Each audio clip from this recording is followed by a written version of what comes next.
Pledge of Allegiance.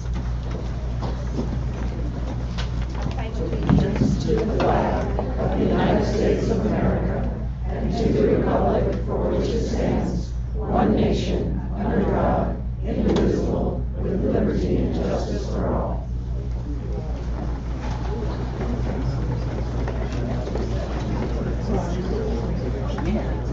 We'll do roll call. Mr. Lawrence.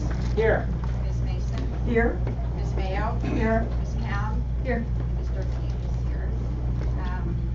I am now going to report out on our closed session.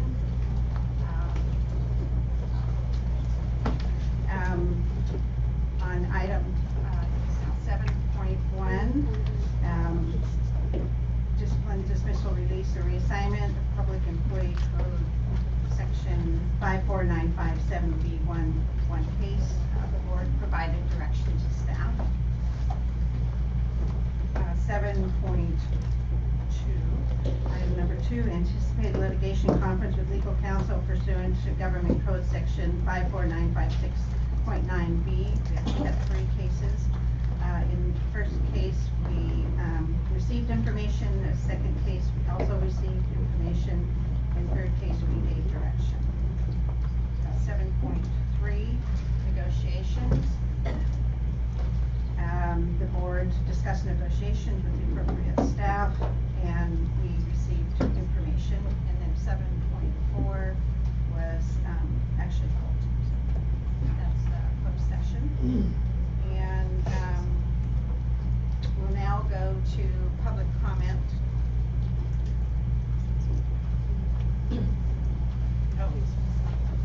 Yes, I neglected to say on item 7.1, Ms. Mayo recused herself from that conversation. Okay, sorry, public comment. Public comment. The public may address the board regarding any item within the jurisdiction of the Board of Education of the Mount Diablo Unified School District that is not on this agenda. These presentations are limited to 3 minutes each, or a total of 30 minutes for all speakers, or the 3-minute limit may be shortened. If there are multiple speakers on any one subject, the public comment period may be moved to the end of the meeting. Speakers are not allowed to yield their time. So given the number of cards that we have thus far, we are going to shorten it to 2 minutes. And we're going to help with at the podium here. There's a little clock with the lights. You get a green light, and then you get a yellow light when your time is almost up, and then you get a red light. So don't even 2 minutes. We always like to say also, if you've not participated in this process before, we are governed by what's called the Brown Act, which means our job is to listen and take in the information, but we are not allowed to respond. So I don't want you taking that personally, and we're just not allowed to do that. So we did have public comment prior to a closed session, and related to topics in the closed session. So ideally, this is about items, not on this agenda here. So, okay, we'll start with when I call your name, just come right up to the podium and introduce yourself, and we'll just move along. So Isabella Triana.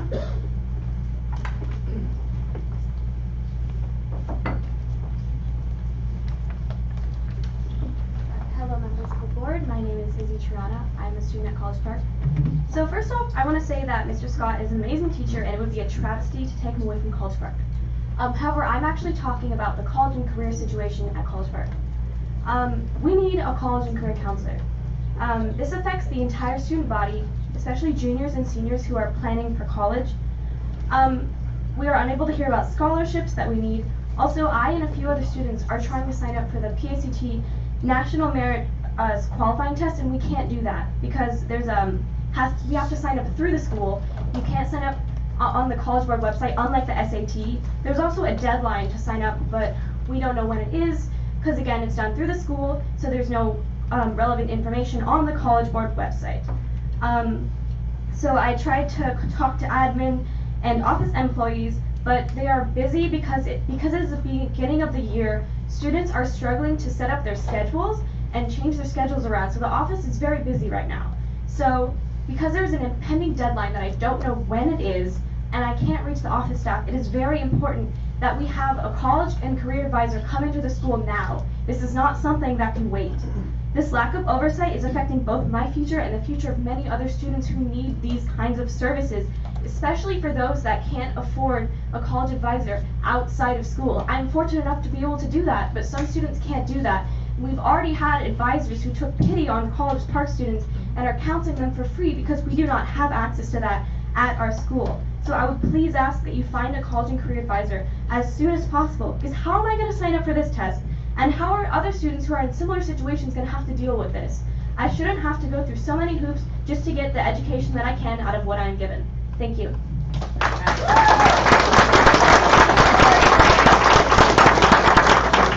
Very great.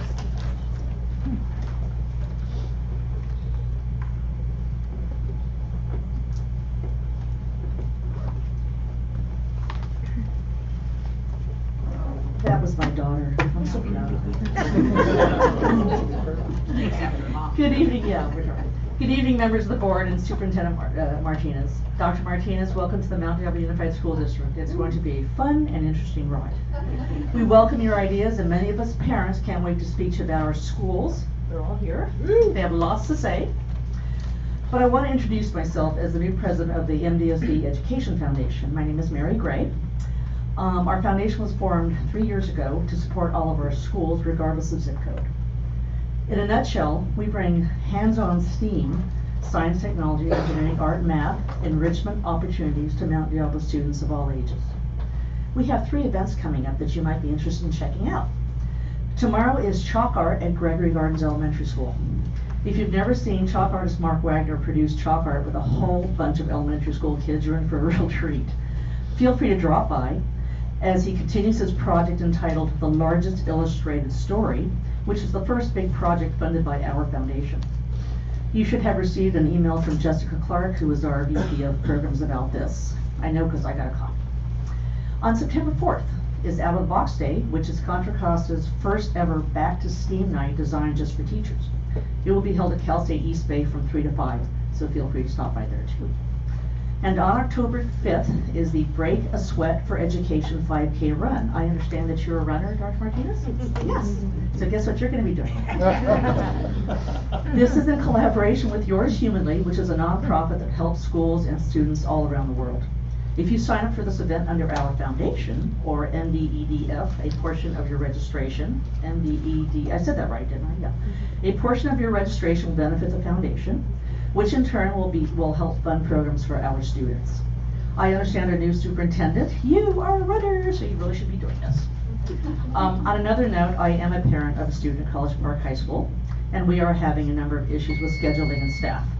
So if you could help us out, that would be great. Just check it out and talk to our kids. Appreciate that. Thank you. Mary, I wanted to tell you that for the foundation, Yes. you also have the opportunity to speak on the agenda under organizations. Okay. We'll schedule that at a future time when you don't have a room full of people here. Yeah. Just That'd be wanted awesome. to know for the future. Thank you. There'll be more events. Appreciate that. Great, thank you. Lynn Valdez.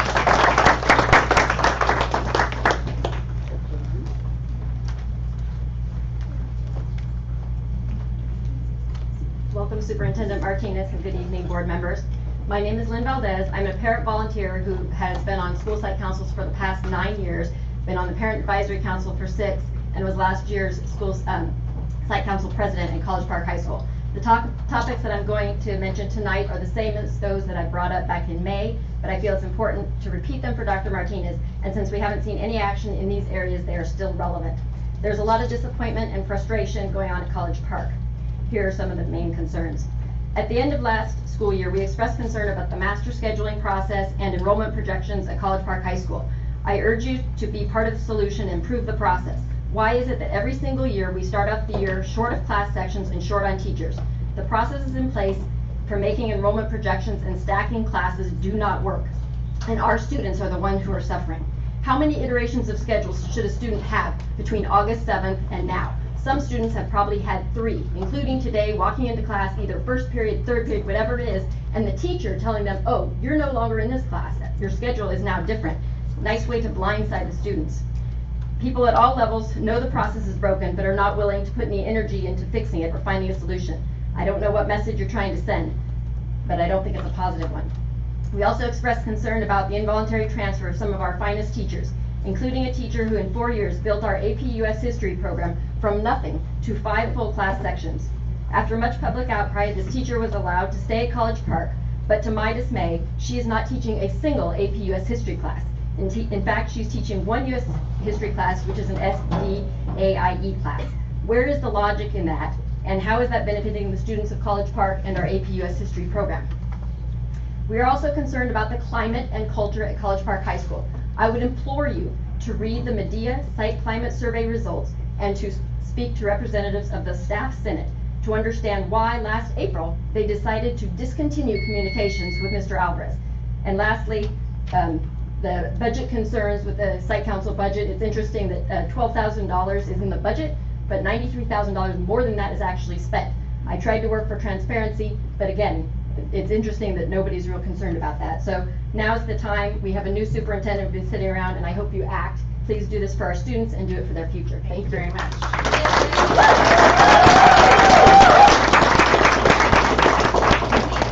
Hutchins? Hi, Board, Superintendent Martinez. My name is Danica Hutchins. I'm here on behalf of Valhalla Elementary School, as are some other parents here. We are hoping to ask you to consider giving us another kindergarten teacher, as we are newly into all-day kindergarten and the numbers are unacceptable to order and manage an effective class. So they'll be speaking on other points. I have here, if you wish to have them, our bullet points on the topics we will be touching, as well as a list of 60 plus signatures for parents who are also on board with what we're asking. So,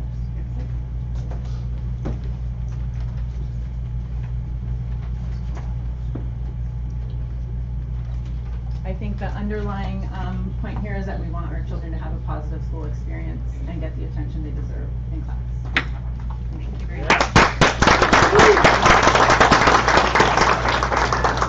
In the interest of time, I'm going to call 2 names, so you can be prepared to come up next. Next, we have Michael Langley, and then we'll have Julia Jameson. So, Michael. Sorry to call you. Old man coming to old man.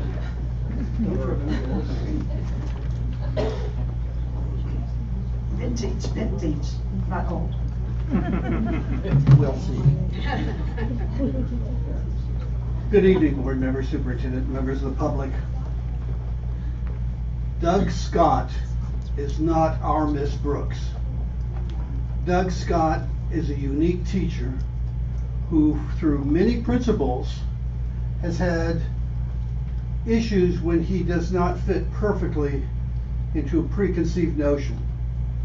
I personally have worked with a number of principals at College Park and have worked to get them to understand that sometimes a unique teacher is a teacher that can bring great things to his students. Yay. I hope that you take that into consideration, and I offer my assistance if anybody needs help making sure that Doug continues on at College Park. Thank you very much.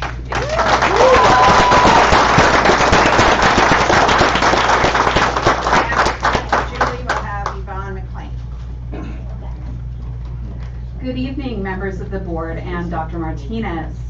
The last time I spoke to you, I'm Julia Jameson, English teacher at Mount Diablo High School. The last time I spoke to you in the spring, it was about layoff notices, and I'm back to speak to you about the layoff process and the ramifications. 5 social studies teachers received RIF notices at Mount Diablo High School. I expressed my dismay at the possibility of losing highly qualified teachers, which is actually our second LCAP goal, is to attract and retain highly qualified teachers. One of our social studies teachers was reoffered her position, her RIF was rescinded.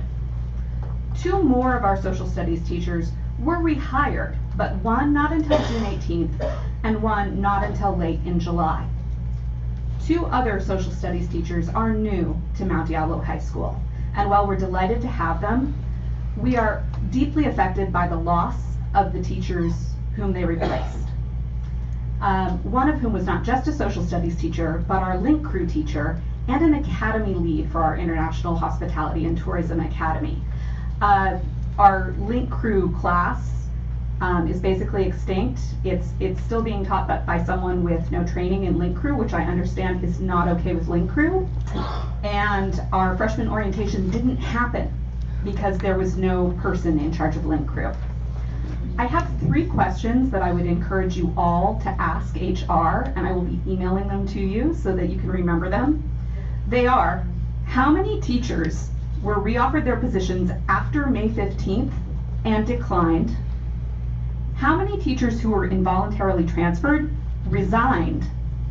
And how many new teachers were hired to fill vacancies created by the RIF? It is my firm belief that the RIF was completely unnecessary, and I hope you will pursue answers to these questions. Thank you.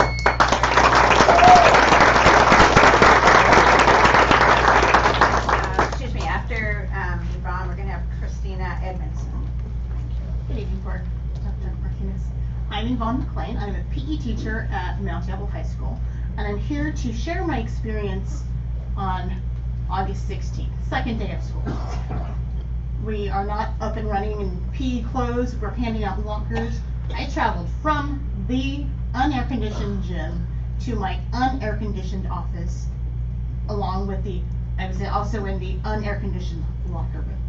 I had to go to the ER that night because of heat exhaustion. I'm a fairly fit person. I drink at least 100 ounces of water a day. I cannot do my job in those conditions. I have other PE teachers who are in the same situation. None of our facilities have air conditioning. There's no fans. How can we do our job? How can we teach what we need to teach and do a good job, provide a quality curriculum and education for our students in those conditions when we have to go to the ER? It is ridiculous. I hope that you guys will please look into this issue, provide us some answers, provide us some next steps, how to keep us safe and how to keep our children safe. Thank you.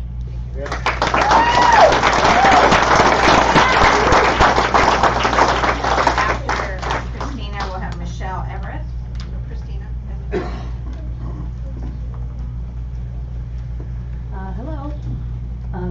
Sorry I haven't talked like this since the 9th grade. My name is Christina Edmondson. I am a school teacher at Mount Diablo High School. I belong to the social studies department. I was given a layoff notice in March, and it was rescinded in May. And when it was rescinded, I was told I was going to be teaching a certain lineup of classes.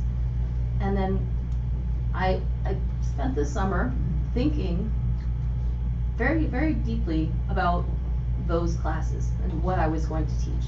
And when I arrived at the high school at the beginning of the school year, I heard through the grapevine that I wasn't teaching those classes. And I believe that the layoff notices that we were given had a deep effect on Mount Diablo High School. A lot of people left, a lot of people's positions were opened, and teachers at this school were reshuffled like so many cards. We spend time and energy specializing and practicing what we do, and we are not given the chance to do that if we are moved around so often. I spent the first week moving my room from one place to another because I was no longer needed in a certain position, because I was more needed in a position where somebody had been laid off. So I spent time packing boxes instead of creating lesson plans. And that disappoints me, because I would rather be thinking about what my students should be thinking than packing boxes with knickknacks. And now I'm going to have to ask for payment, because that's extra time I spent working on packing instead of thinking. So I would appreciate it if you considered that we need people to stay in the same position they're in. Thank you very much.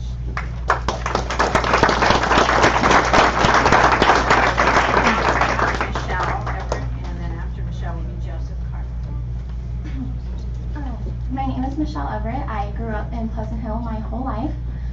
My sister is a College Park alumni of the class of 2008. I have another sister who graduated in 2010, and I myself graduated in 2015. Each one of my sisters all had Mr. Scott for biology. I'm the youngest of us, so as my sisters grew up and left home, I was left to kind of like do high school on my own. When I immediately got my class schedule for my freshman year, they called and said, "Who did you get for science?" When I told them I had Mr. Scott, they were relieved. They told me that I would do just fine. I was a bit nervous to take biology my freshman year. I didn't have the best experience or foundation for science in middle school, but my teacher kind of pushed me through and said, "No, I think you'll be fine." I was very nervous. Mr. Scott was an excellent teacher, taught me everything I needed to know, and I think that he was the only teacher at College Park who did his job and taught me what he was supposed to teach. Mr. Scott comes to school with passion, whereas I feel other teachers come to school just to teach what they're supposed to teach. Mr. Scott's very passionate about what he does, so thank you. Thank you very much. After Joseph, we'll have Sherry Alcazar. All right, good evening, everyone. Thank you for your time and letting us all speak to our respective issues. I'm here also to speak on behalf of Doug Scott. I was a student of Mr. Scott. I graduated in 2014. What I can start off by saying is that he sparked an interest for science in everyday life. I'd be out there with my friends. We were a little bit of troublemakers. I've since pursued more education, but I'm out there trying to show them about different flora and fauna and stuff like that, all because of Mr. Scott's amazing messages in class. And I feel like the way that he taught people inspired us to be lifelong learners and better people that can contribute to the world at large. In terms of grading, I didn't get an A in the class, but I felt like the grading was fair and concise and right on line. And I think that's very important to be said. As for my own educational journey, his was the first class I'm going to be studying electrical engineering, and I think having someone that teaches a little different and has a different outlook on things impacted that greatly. And when the students that come in contact with him go out into the world and give back, I think that they have Mr. Scott, College Park, and even the district to thank for that. And if we can continue that kind of positive feedback, us getting education and therefore strengthening the district and College Park, I think it'll be very important to keep in mind.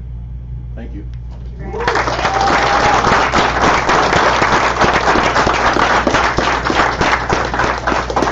Sherry, and then we'll have Diego Bracamonte. Hello. I have a much longer speech, so I'm going to try to cut this way in half. My name is Sherry. I'm a mental health clinical therapist, and I have a daughter that goes to College Park. And I'm here to talk about Mr. Scott. Mr. Scott loves to share his passion for science and the earth with his students, and it's because of this, not despite of it, that he teaches in an unconventional way, heightens the learning experience for our children. In 9th grade, it was the first time in a long time that my daughter was coming home sharing information that she was learning with me. About DNA, genetics, blood types, and testing, the earth, environment, everything like that. And I was realizing that despite all the school that I've gone through, I had no idea that there was a giant floating dumpster in the Pacific Ocean. And I realized it's because in 9th grade, I can't even remember who my science teacher was, which means I wasn't paying attention, and probably because he couldn't get my attention. I'm now forced to drink frappuccinos without a straw, which I hate. And I know how to consider how my actions affect our planet, because every day is Earth Day.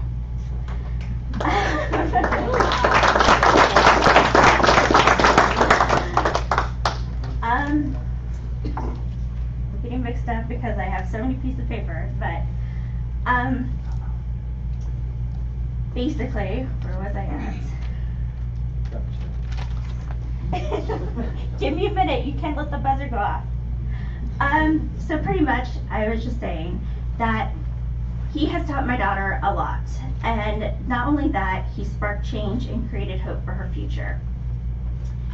So I'm less concerned about how Mr. Scott's ability to teach, and I'm more concerned when my daughter comes home and has nothing to share with me about what she's learned for that week. So I hope that you guys consider that when you're considering Mr. Scott's employment. So, Thank you very much. Now we have Diego, and then after Diego will be Jared Beacom.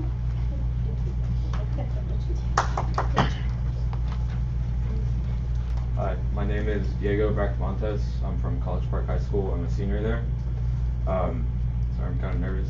Mr. Scott was my sophomore biology teacher, and I TA'd for him junior year after seeing all the harassment he endured from our principal, Mr. Alvarez.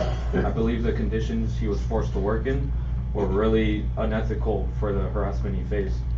He is an amazing teacher, a really intelligent man, very inspirational and very passionate towards the students. He always has them on top of his mind, top concern. The chairs that he has in his room don't work for the way he teaches because he's such an amazing teacher. He teaches all around the room, has many labs. He has the most labs in his class, probably per quarter, that I've ever had in a whole year of any other science class. He went out of his way for the past years to gather swiveling office chairs on his own, accepting donations from students as extra credit, to put him out in his classroom, to have him be able to turn around and see everything that he's doing. He goes really in depth in everything that he teaches, and he really goes out of his way for all his students. I've seen him talk to them, give them books, give them extra credit abilities, just to be able to pass his class on these great environmental issues that are going on. He really changes a lot of people's minds of how the planet's going, and I think his motto of "Every day is Earth Day" is the most amazing thing I've ever heard. He's inspired me personally to be a better person, and what I want to do when I grow up. Sorry, no. Over the past 2 years, I feel like I've made a really special connection with him, sharing a bunch of stories that I've just had with him. He's a great friend, and I really hate to see him go. Thank you.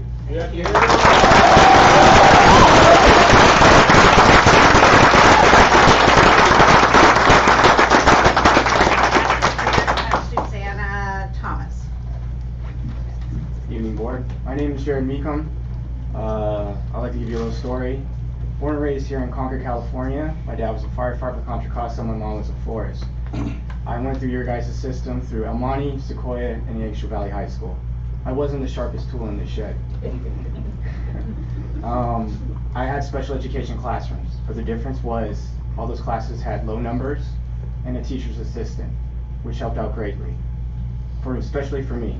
Mrs. Pasquale, who was one of my teacher's assistants at YV, I was able to sit down with her one-on-one, have conversations. She would teach me other stuff, while the main teacher, who was doing a great job too, was also, teaching other students extra homework that I had trouble with, algebra, pre-algebra too. Also, and right now I'm speaking on Valhalla for Miss O'Leary's class. I came back early from El Paso, Texas from training because I go out the door a lot. And it was to my surprise when I found out that not only do we have 28 students in there, that's 28 5-year-olds, I can't handle, 2. She's on her own. And I know you guys have a lot on your plate. You guys got a lot of stuff. You're here for our kids' future. I mean, all these people are here for their kids' future and stuff. And I know what we're not asking is not very much. And all we're asking is just maybe another teacher or hire a couple more assistants for all the kindergarten teachers there, because it all starts here. One day, they'll be in their places as students at College Park. My girls will be going to College Park, and I'm looking forward to that day. And also, all these people are talking about Mr. Doug Scott. I'm really wishing I could meet him because he sounds like a really great person. And like I said, my girls will be going there too, and maybe one day I'll hopefully meet him. But like I said, my main point is for the extra teachers or assistants for Valhalla Elementary School. Yeah. So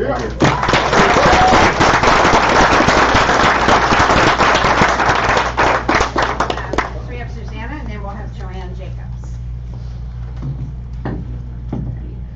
Good evening, board members, staff, Dr. Martinez. My name is Susanna Thomas, and I am here to speak on behalf of Doug Scott as one of his former students.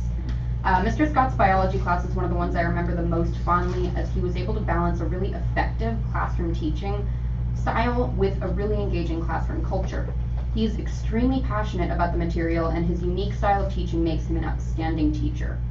Now, Mr. Scott was my teacher 8 years ago, but I can still vividly remember the very first in-class assignment that we did. It was writing instructions on how to make a peanut butter sandwich. So students paired up to write out what we thought would be effective instructions, and at the end of the allotted time, Mr. Scott followed those directions. We'd written to make the sandwich the wrong way. So for example, a student might write, slather one piece of bread with peanut butter and place it down on the plate. And Mr. Scott would put the bread down peanut butter first to demonstrate how imprecise language can have unintended consequences. Now, by teaching this lesson early, Mr. Scott ensured our safety and piqued our interest in scientific communication. These lessons are especially important in science classrooms where students are exposed to potentially dangerous lab experiments, and the message stuck because of the engaging way that Mr. Scott presented it. Whatever the reason Mr. Scott is being considered for dismissal, further investigation into the circumstances surrounding the accusations is necessary. Tonight, you have heard generations of testimony that echoes the same sentiment. College Park students should not lose this inspirational, talented teacher. I implore you all to investigate fully to ensure that we don't deprive our students of such a valuable instructor based on the word of a self-promoting administrator. Thank you.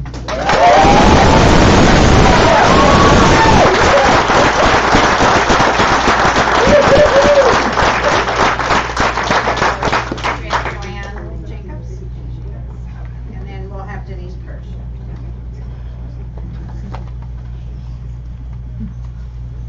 Good evening, board members, staff, and Dr. Martinez. It's nice to meet you face to face.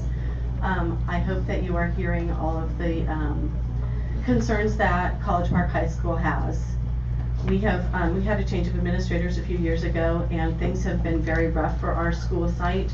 We've lost many of our office staff members. We've lost many counselors, and now our college and career counselor. We're in sort of a crisis. And all of you know that you've received emails from us, parents, at College Park, explaining the desperation we feel and how badly things are going there. I hope that you, Dr. Martinez, will pay very close attention to the problems that we're facing and help us address them. I'm happy to see the great concern over the quality of teachers at College Park. I hope that that's true for the whole district.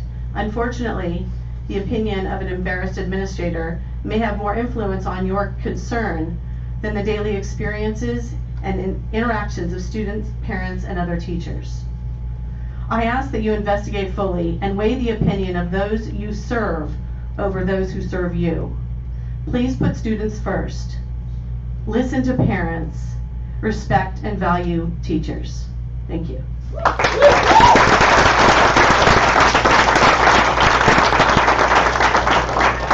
we have Denise Persh, and then we'll have Min Yang Yang Ong.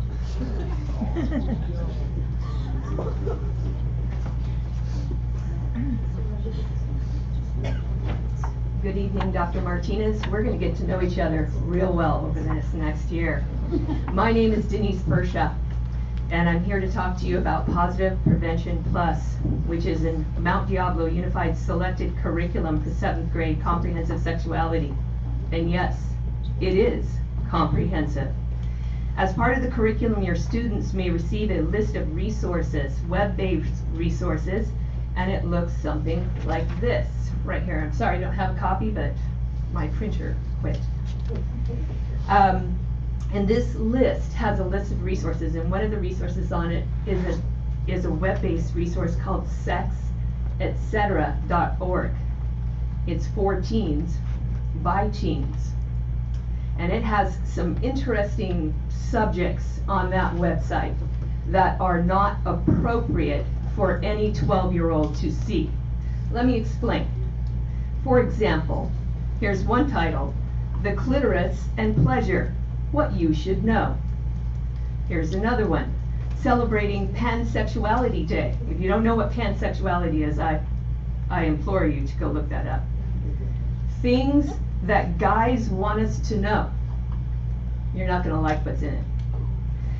Women's magazines, Sexual Pleasure, Ask why women magazines only focus on men's pleasure. Kinda odd.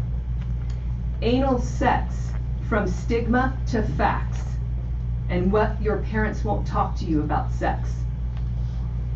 I implore this district, I have talked to you for a year about the 5th grade program, and I'm about ready to blow it up and tell you, I don't mean you, I mean I'm gonna blow up the curriculum, because you will not believe what is in that curriculum for 7th graders. That is not appropriate for you to teach sex acts, sex behavior, or sexual pleasure to any child under any circumstances. Thank you very much. Thank you.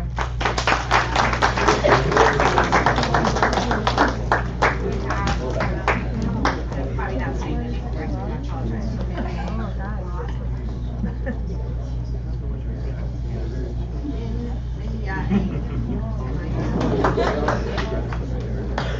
And then we'll have Jacqueline Lorenz.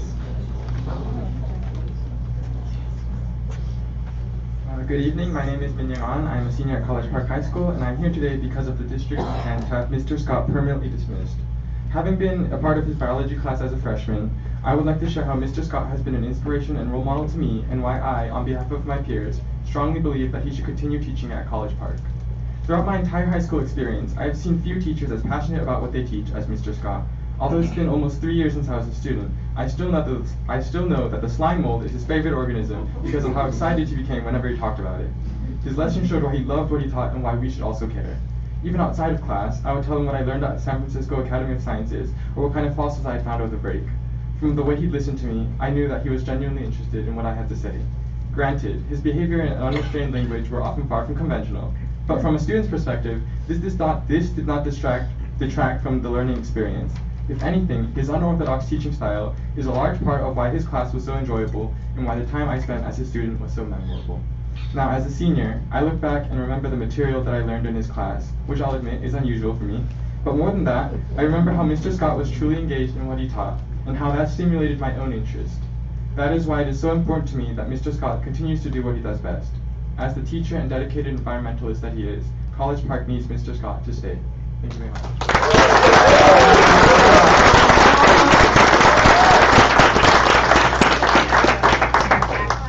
And then we'll have Peter Kim. Good evening, everyone. I'm here to talk about a couple of things. The first thing is regarding Valhalla Elementary and the kindergarten classes.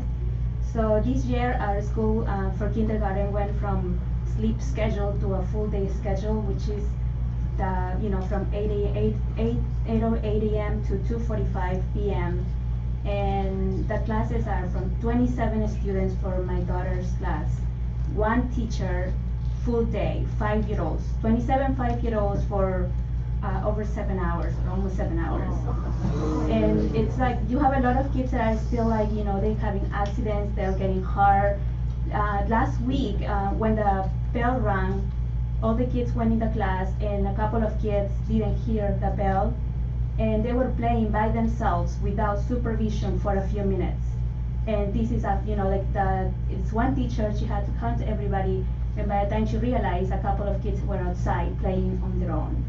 So it would be really great if they can either provide an extra teacher so the classes can be smaller, or teacher aides for each in their class. My second issue is with Valley View Middle School. So my son started Valley View this year, 6th grade, and back to school night, the administrators were talking about how they should unplug while they're at school, and so no cell phones, no screen time, and just focus on school, which is, I think it's great.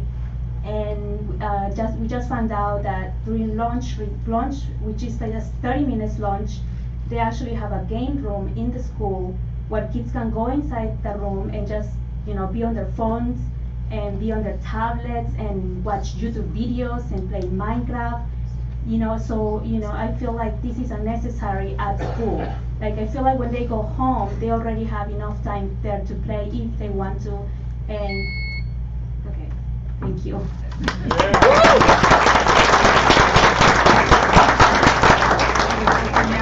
Peter Kim, and then next will be Scott Bradford.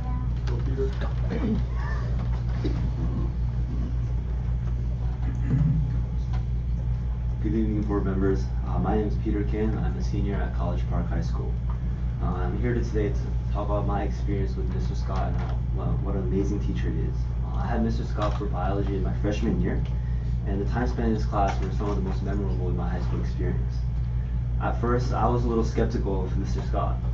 He was an unconventional teacher and wildly different from any that I previously had. He didn't always smell like flowers, and his language was sometimes colorful. His room was wonderful to eyes, and he wasn't exactly a neat freak.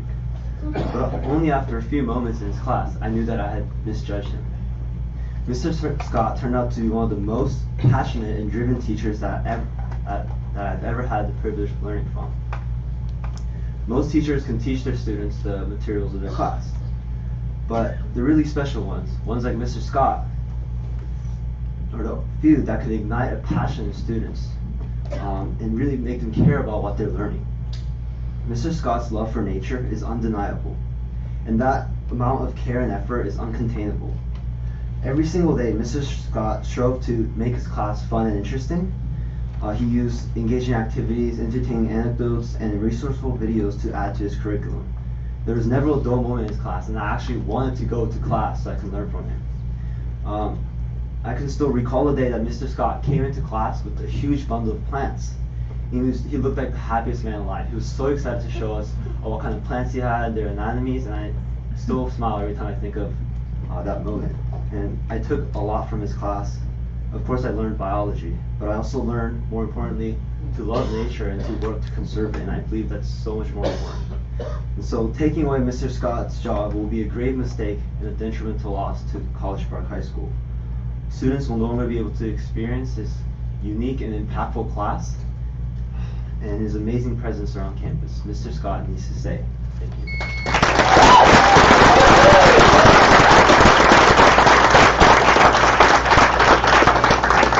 Now we have Scott Rafferty.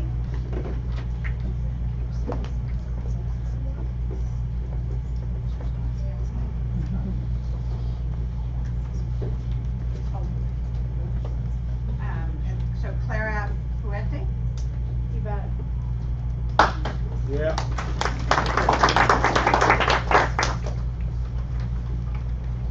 So, this is my first time doing this, so I'm also really nervous. My name is Claire Yvette. I was a student of Mr. Scott last year. I went into his class first week of school, and I was really confused because he was not there. He was actually at home trying to console himself because the principal decided that it was appropriate to go into his room in the middle of summer and basically taking everything precious to him out of his room, including gifts, presents that he has gotten from past science teachers that sadly are now deceased, and many other things. He ended up coming, I think, like 2-3 weeks after school started. He came and we were all honestly just astonished. We saw him and we were like, is this a substitute or is this going to be our actual teacher? And I'm very happy and pleased to say that that was our teacher. He taught us so many things in a small span of time. He got really excited being like, wow, I was supposed to teach you guys this, but since I took a break in the beginning of the year, sadly, I cannot teach you that. We were all really sad by that. Like many others said, he had only this dedication and passion that is very rare to come across from teachers.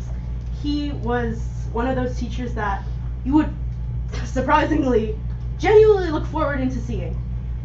I have really bad anxiety, which I'm pretty sure you guys can tell. I know, but I would tell all my teachers. They did not take account into it and would not let me take my time to myself. Which I was genuinely surprised, he took his time, talked to me, and consoled me at times. With all my problems and everything, he just put me aside and gave me the help I needed. So if you guys actually pull through and like do that to him, you guys would honestly have a really bad loss.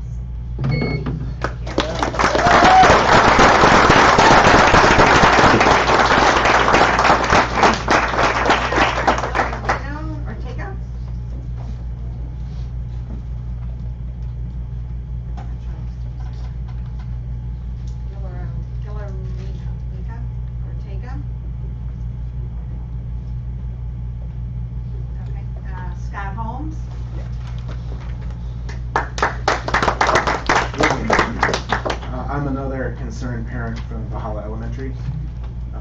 And you're going to hear a few more of us tonight talking about the issues up there, but we've also come prepared with a solution. And that is, we don't want the solution to be that we're pushing these families to overflow schools. We have a great community of Valhalla. Me and my family moved to that neighborhood for these schools. It's amazing. We want to be a part of it. It's a great community. But we have an unused classroom in the kindergarten block right now. Ms. O'Leary spent the last 2 years cleaning out that classroom. It is ready to go. Please give us another teacher and bring the kindergarten group back into compliance.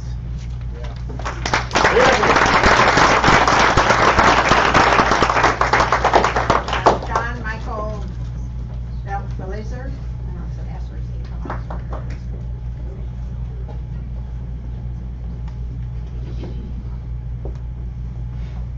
I'm John Michael Bellison. Good evening to all of you guys.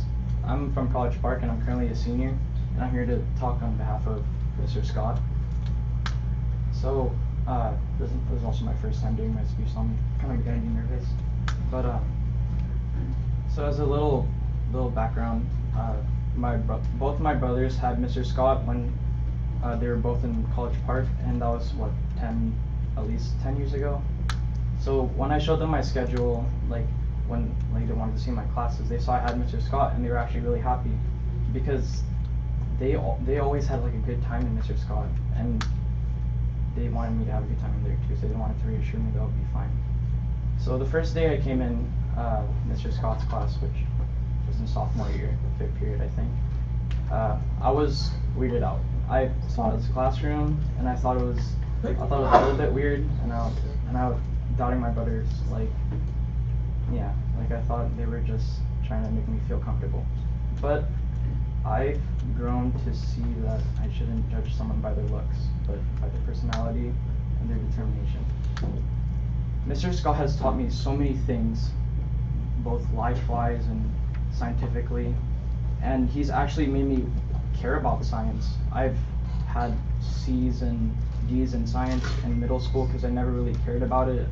My teachers didn't really have a motivation to teach me, and Mr. Scott would always teach us stuff about Earth, like how to preserve the environment, how to take care of it, and he always provided us with good extra credit with topics that do concern the environment. And I actually went to those. They were actually in Berkeley, somewhere all the way in, I think, Dublin, or somewhere really far. And I was determined to go there. I went there, I wrote an essay, I wrote a lot of... Just finish your thought and finish your sentence. Yeah. Alright. Well, what I'm trying to say is, Mr. Scott's an amazing teacher, like everyone else you guys said.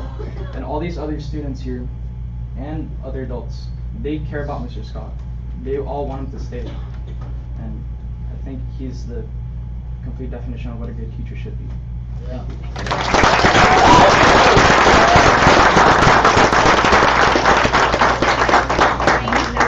James Duffy, and then Maddie Matthews. Good evening, board. Thanks a lot for taking everybody's questions and hearing our concerns. I'm another parent from Valhalla Elementary School. My daughter is the first one to go to this school. We're from New York. We moved over here for this, and the first thing I remember seeing on the television is K through 5, First 5 California, do all this. We did our part. We get her to school, and 28-1. If you look at it, it's obscene. I just can't handle even thinking that this is okay before school even started and where we are now. So this is something that we obviously care about. When you look at the numbers, K through 3 of what the board's supposed to provide, it actually goes all the way up to 24-1. That's absurd too, just in case we're common sense. Also absurd for 5-year-olds. But when we bought a house, moved to this school in May, we were looking at 15-1. I don't know, the only thing that moved our family here was the school. When you look at Pleasant Hill and what it offers a community and it offers a school. There's no opera house, there's no sports and entertainment, there's no other value except for the school and the community. And if you're taking that away, it's just sad. So we're going to be here. I implore you to really look at this. You have a lot of loving, dedicated parents that are willing to help you do whatever it takes to make sure our kids have an education that they deserve, and whatever it takes. So thank you very much.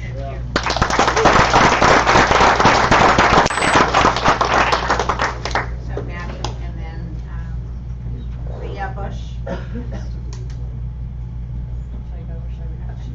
She's resetting. Hi, I'm back. I just wanted to talk just on a few more points, and I'll go off on a couple points that a couple other people have brought up as well. It seems that there's a common theme that there's a lack of teachers going around, so I really want to point out how important it is that a teacher is there every single day. And I understand teachers get sick and we need a substitute every once in a while, but when a teacher is taken out of a classroom for an extended period of time and a substitute has to take their place and teach a subject that they're not familiar with, it really not only puts a stress on the teacher, but it puts a huge stress on the students trying to learn from someone who doesn't quite understand the subject material through and through.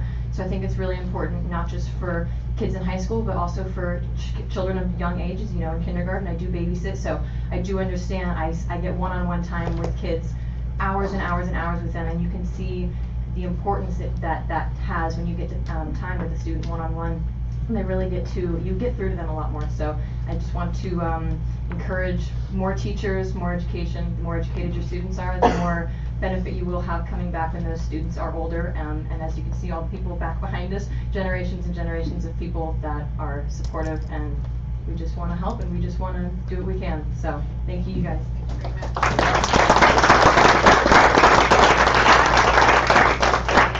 Susan Turnblom next. Good evening.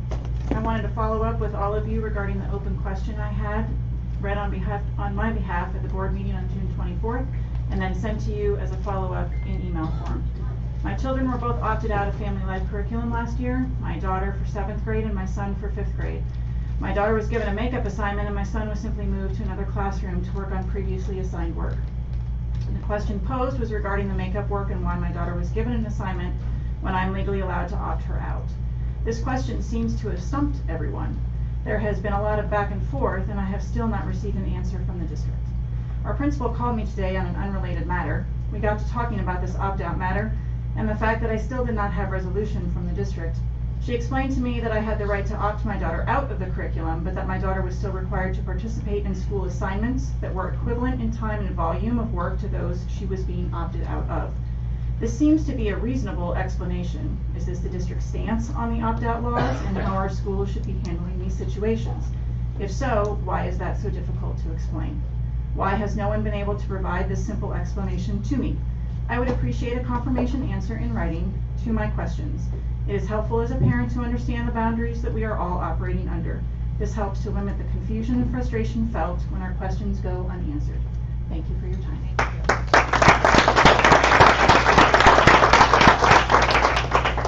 Susan Turnblom, and then we'll have Brianna Peters. Good evening. I am here to speak in support of Doug Scott. I was in his earth science class as a freshman back in 2001, and although it's been over 15 years since he was my teacher, he still was one of the best teachers that I had and still continues to have a lasting impact on my life. I realize that his methods and appearance may be unorthodox and he doesn't fit into the stereotype of a typical teacher, as many of you have heard tonight, but that has no bearing or whatsoever on his ability to teach and have a lasting impact on his students. I still remember the lesson that he gave on teaching us the size of the universe. It started in his classroom, which was the sun. Obviously it was a scaled down method, but we went from, we went to the cafeteria to show that's the distance between, the sun and X planet, and then we went continually going further all the way until we were on the DVC campus, and it was again an unorthodox way of teaching how large the universe is, how much space there is between things, but I can obviously still remember it over 15 years later, so it was effective. My sister also had Doug Scott as a biology teacher. She's older than me, and when I had him for earth science, she was like, "You're gonna love him," and she was right, and I'll admit, when I first saw him, I was like, as a scared little freshman, I, hadn't come across many men that looked like Doug Scott. But it didn't take me long to realize that he was an extremely passionate teacher. And even after my sister and I had graduated College Park, he's remained a family friend. He would even go over to my mother's house and ask, can I take some of your plants to show my biology students? And year after year, he would go back to her house and collect plants, obviously with her permission, and bring those to show his students. And I think it's, again, just another example of how he goes above and beyond for his students to make the lessons more tangible and more relatable to his students. So I plead of all of you to keep Mr. Scott as a teacher for College Park. I'm now a mother whose son will attend College Park, and I hope that he gets the same education that I had. Thank you.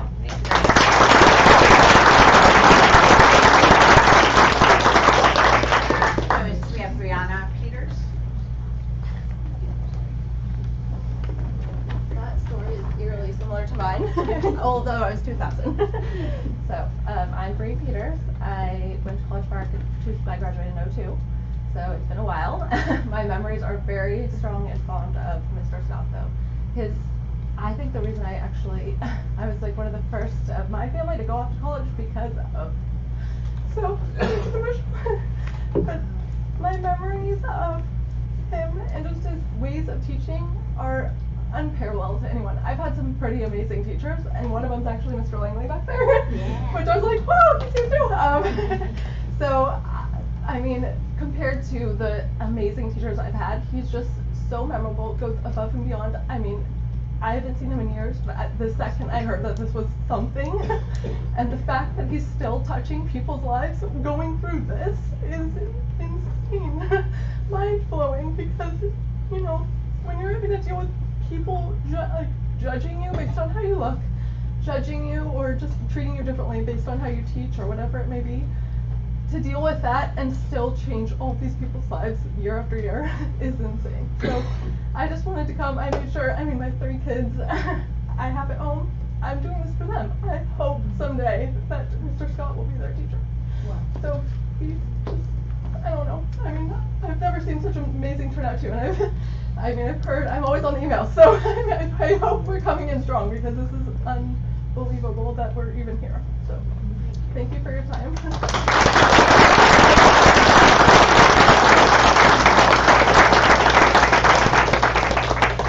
Annie.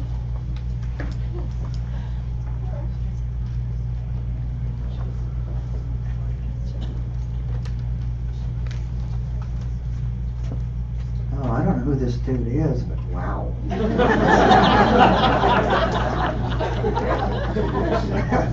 I think you guys would be crazy not to keep him.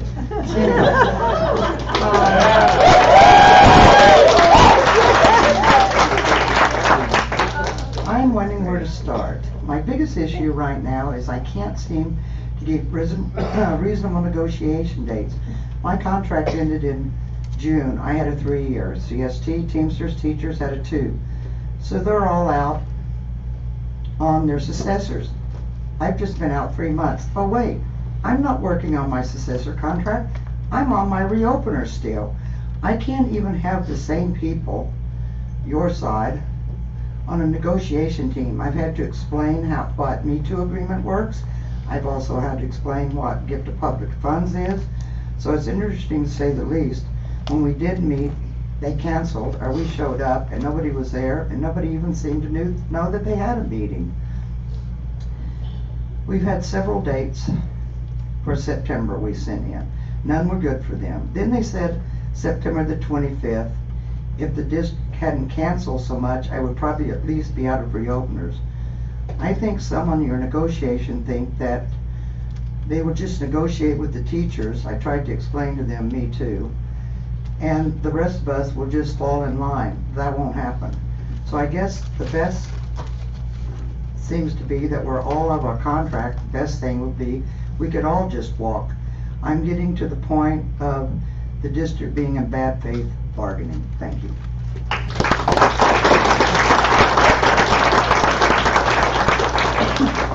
going to go back to Scott Rafferty. Is he outside? Oh, there's someone's coming.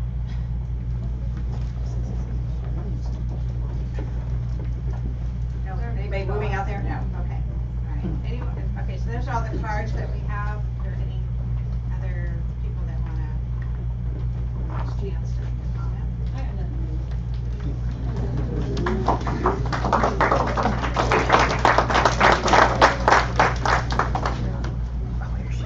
Good evening, I'm back. So I just want to be very clear, I'm sure you've already made up your mind, but I want you to think of the message you're sending to the children, which are pretty much adults at this point, but students are looking at all of you and this process. I'm very proud of them all for being here. It was the students who notified me, because believe me, I've been in this chambers many times. Linda and I go back a very long way, Deborah and I go back a very long way.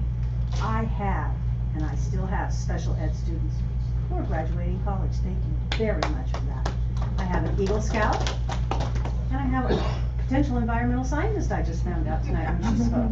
So I just want to tell you all, the world is looking at you, the news is looking at you, and we want to say hi. We, the parents, the teachers, the students, the yard duties of the school want this teacher's job saved. We want an apology for all the money and all the time and all the action that has had to come to this. These teachers say they were in fear that their grades were changed. This is a sham. This is an embarrassment to this community. We bleed purple here. I don't know if you realize the power you have, the voice that you have. We're looking and we're listening, we're hoping and we're praying that you save this teacher's job. He deserves it and he's earned it. And these people have a right. I work at the school and I know what it's like to see 28 kindergartners not getting help, and that's a whole nother subject. We're here to save Mr. Scott's job and let this community know. I don't know who's up for re-election, but I know how the city council works, and I hope you don't split the vote, and I know you hope that we vote for you. We're a very powerful group. Thank you.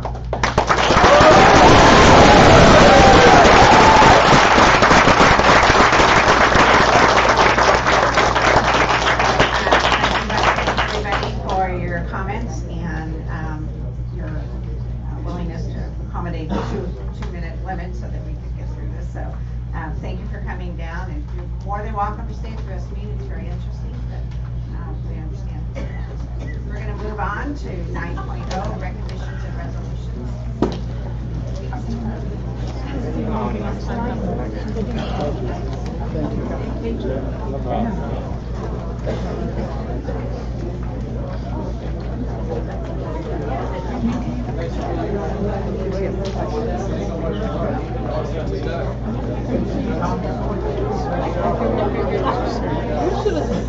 That one is just so bad. These violence.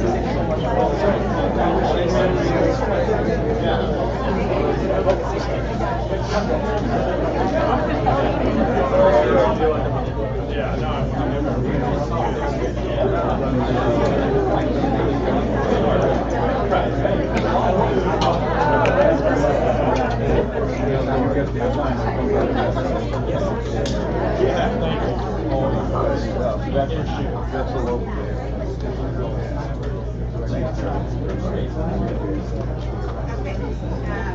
Beyond to 9.1.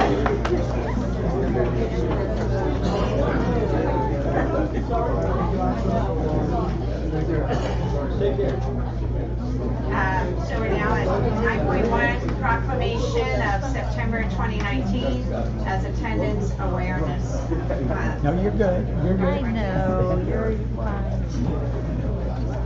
Yes, thank you. This particular proclamation is about our attendance awareness. September is Attendance Awareness Month in the Mount Diablo Unified School District. And really we stand across the nation recognizing this as our attendance awareness. It's important for our students to be in school so that every day is an important learning opportunity.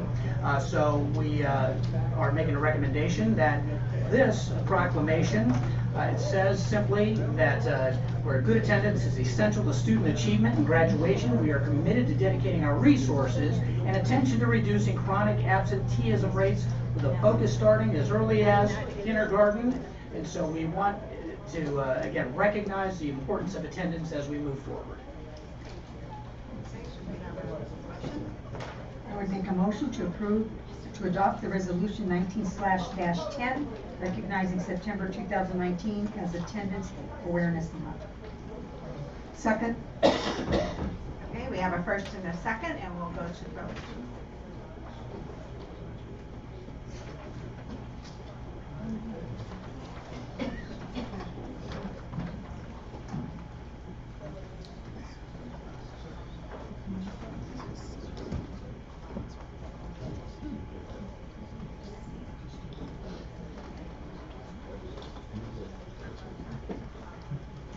Just 1 second, please.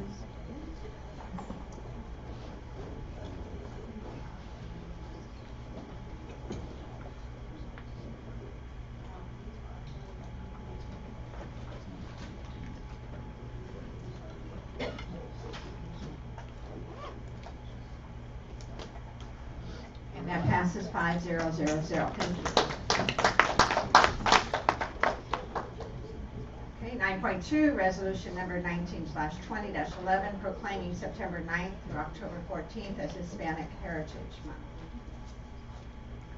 Yes, so this resolution comes before you. It's really developed through the California State Board of Education, recognizing the multicultural education policy that each student needs an opportunity to understand all people. Our district has developed this proclamation recognizing that September 9th through October 14th as Hispanic Heritage Month. Again, there's over 2 million Hispanic students from kindergarten through grade 12 in the state. And again, it's an opportunity for us to celebrate through the process here our Hispanic Americans. There's a cultural awareness, there's curriculum that we use in our district, and we bring this resolution before you for hopeful approval. Great, thank you. Madam President, I move the board approve item 9.2, a resolution proclaiming September 9th through October 14th, which is my birthday, incidentally. And I think we also have a board meeting that night, so as Hispanic Heritage Month. Second. Second. All right, we have first and a second, we'll go to the vote.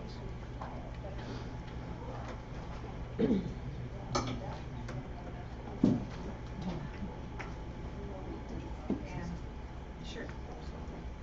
So I'm delighted to see that this passed, and I just think, you know, we often kind of pass quickly through our resolutions, but I think that this one, at a time in our country where, as Dr. Martinez pointed out, that we do have such a rich, vibrant Hispanic community, and yet there is so much targeting and so many derogatory actions being taken against this community. I think it's extra important that we stand up and celebrate this community and the Hispanic heritage that contributes so much to both California and to the United States, as well as our district. So thank you.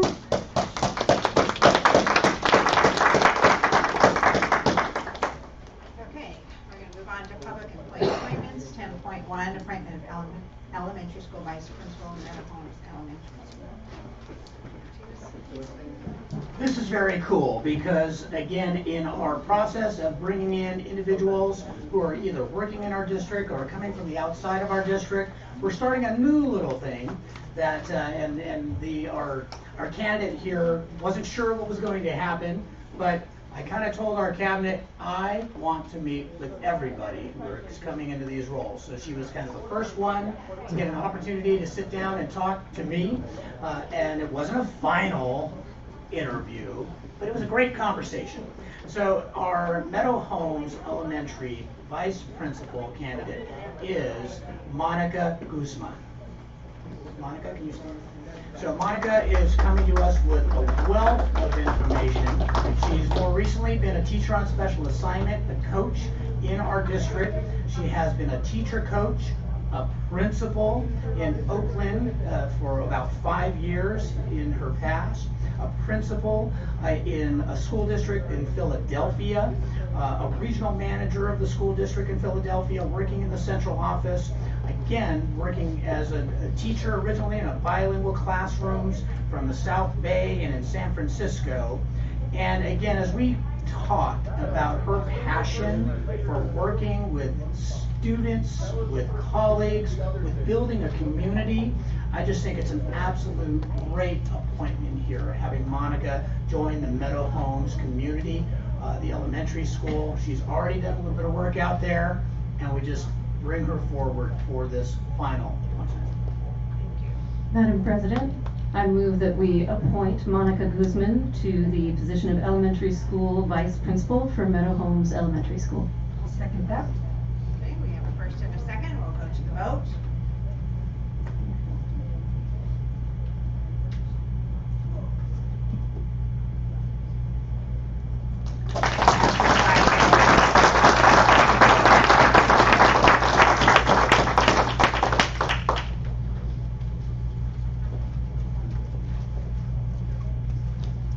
Good evening, President Durkee, Dr. Martinez, thank you all for this opportunity. I am really excited to be entering into the Meadow Homes community officially and only there. Muchas gracias. Si hay algunos padres que están viendo, go Run Runners.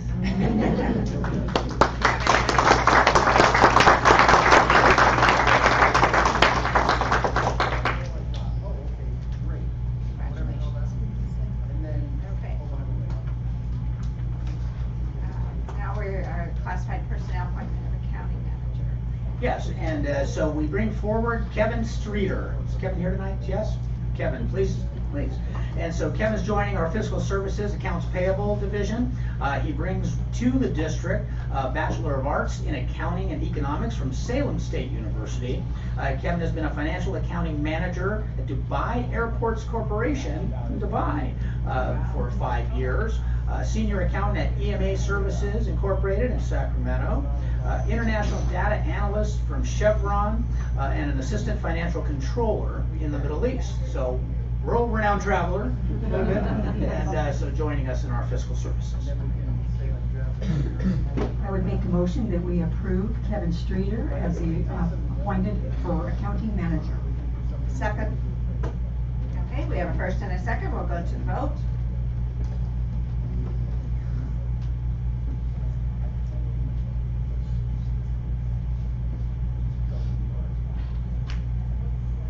Passes 5-0-0-0.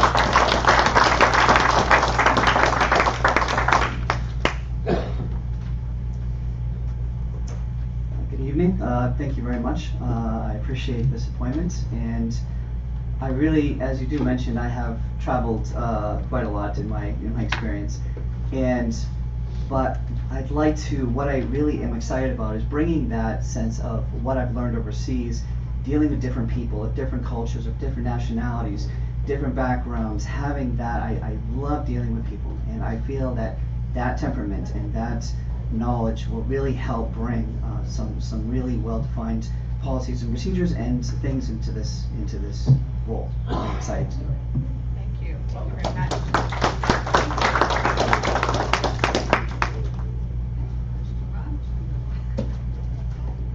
So our next appointment here is Kimberly Holloway. Kimberly. All right, so Kimberly is joining our payroll department. She's did some work at Diablo Valley College in accounting and history and marketing, and she has professional payroll certification. She is joining us from payroll manager as an analyst in Pleasanton, and has some history working with several different companies, Ultraviolet in Pleasanton, Carpenters Training Committee for Northern California, Cement Construction Company, bringing that real world experience to our district, Alloptic Incorporated in Livermore, at Verizon, and UFCW Benefit Trust. So we're bringing Kimberly forward for the payroll department. Madam President, I would move that the board approve the appointment of Kimberly Holloway as a payroll manager in the Mount Diablo School District. Second. Okay, we have a first and a second. We'll go to the vote.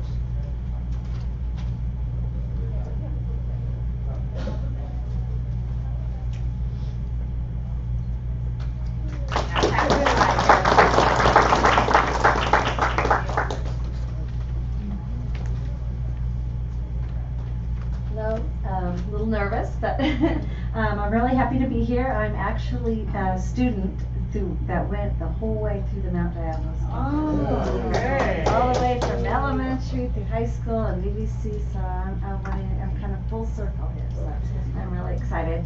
And a lot of my work, besides being payroll, which is what I did at all my jobs, I've done a lot of work with different unions and have a rounded background. So I'm really excited to be here and be part of the team. So thank you. Thank you. Congratulations.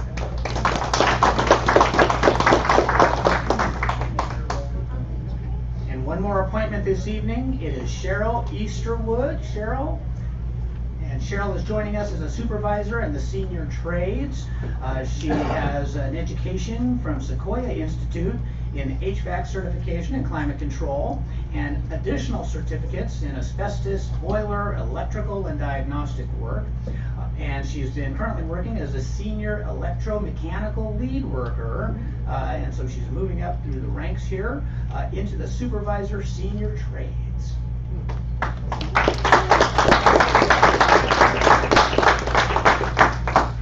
Madam President, I move that the board appoint Cheryl Easterwood as classified as appointment senior trade supervisor. Second. Second, we have a first and a second. Go to the vote.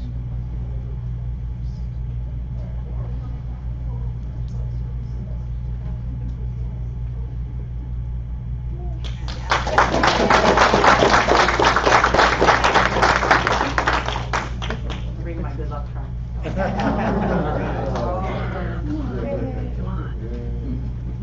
Is my granddaughter Elliot? What's her name? I have to say, I'm very excited to see you here tonight, Cheryl. Congratulations. Thank you very much. Yes. Dr. Martinez, board members, thank you very much for giving me this opportunity to serve the district in this new role. Looking forward to it. Thank you.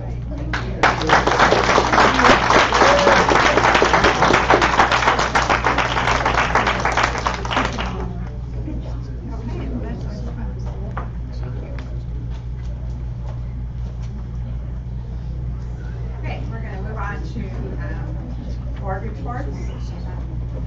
First, Rachel, we'll start with Ms. Campbell.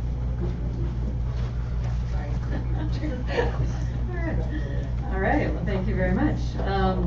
I'd like to just start with a little bit of gratitude. First of all, to our district staff, teachers and administrators for really starting off our year in a positive way, even through the various challenges of overwhelming heat and the need for us to rebalance classes under the tight budget constraints that we face. I want to thank Dr. Martinez for jumping right in, even before day one of your job as superintendent, visiting classrooms and encouraging everyone to lead with resilience. It's fantastic. I want to thank President Durkee for speaking on behalf of our whole board team at a few events this week that I was able to attend. The safe and bringing forward again the Safe Haven resolution at the Immigration Town Hall. Really appreciate you getting the word out about that to our community. And to Trustee Lawrence also for inviting Dr. Martinez to experience the IHTA excellence that's in Mount Diablo High. Other things that I attended the last couple of weeks are the CBOC board oversight committee meetings for Measure J and Measure C. I think people were glad to see that there is on the docket air conditioning for the elementary, middle, and adult ed MURs as part of Measure J, right after attending all those other events in the very hot rooms. So that's going to be a very welcome change. Also attended back to school night at Foothill with my own daughter, for my own daughter. Looking forward to other back to school nights throughout the district. Let's see. Upcoming, the main thing that I have going on is soon to be taking the CSBA Masters in Governance course. I'm going to follow in your footsteps, Ms. Mason. Looking forward to that. Let's see, what else? I also had, just in general, I think, this year I would love to get out to even more schools. I'm also very mindful, I think we all would like to get out to all the schools, but are also mindful of how busy staff and administration and teachers are. So I would say just invite us out when it's convenient for you. And for me personally, as a parent volunteer who likes to just jump in and do things, Like last year, I enjoyed being one of the speakers for the career day, or just helping people register for parent conference. Any little thing, you have a little volunteer job you need. I love to run, math groups and things like that too. So if there's an opportunity, feel free to invite us out. Thank you. Thank you very much, Ms. Durkee. First, I want to welcome everybody back to school. I know many of you have been that are remaining in the audience. Many of you have been working all summer long, so I appreciate that contribution. And those of you that started in the beginning of August, thank you for your efforts. I had the opportunity to visit Ignacio Valley Elementary at the first day of school with Mrs. Durkee. And of course, it's always fun to see the little kindergartners as well as the older students and the excitement on their faces. And they're so responsive and respectful those first few days of school. Then a little later in the year, they get a little vinegar, right? I had the opportunity to attend the 2 Bond Oversight Committee meetings last week, Measure J and Measure C. Mr. Ferranti was elected chair of Measure J, and he's still running Measure C. So we're so thankful for Mr. Ferranti and his expertise and his patience with all of us. Then I'd like to thank all of the PTAs and parent-faculty clubs for their help with the opening of schools. They've been holding meetings through the summer to plan activities throughout the year and have helped hold the numerous successful walkthroughs held at our campuses. They provide an invaluable support and engagement for our communities and make parents feel welcome on our school sites, so I want to give a shout out to them. So next time you see someone from PTA or PFC, be sure and thank them. Thank you.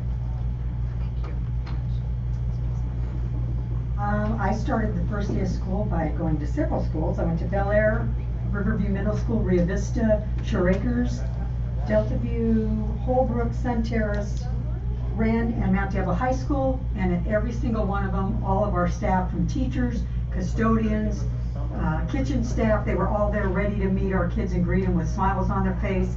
It really didn't feel like the first day of school. It felt like the middle of the school year. Everybody was in class for the apparently crowded class where they were supposed to be. It was just very nice, and I thought all of our staff was very welcoming, made me feel welcome as well. I went to the Rand Art Show that was at the Brendan Theater on the Saturday right after school started. And then I missed our first speaker series because I had already RSVP'd to go to a state committee workshop meeting that was hosted by Rebecca Bauer Khan, I think that's how you say her name, because I thought, one other way to represent the district is to get myself placed on a statewide committee that oversees education and have some input at that level, so I'll be sending in my application soon.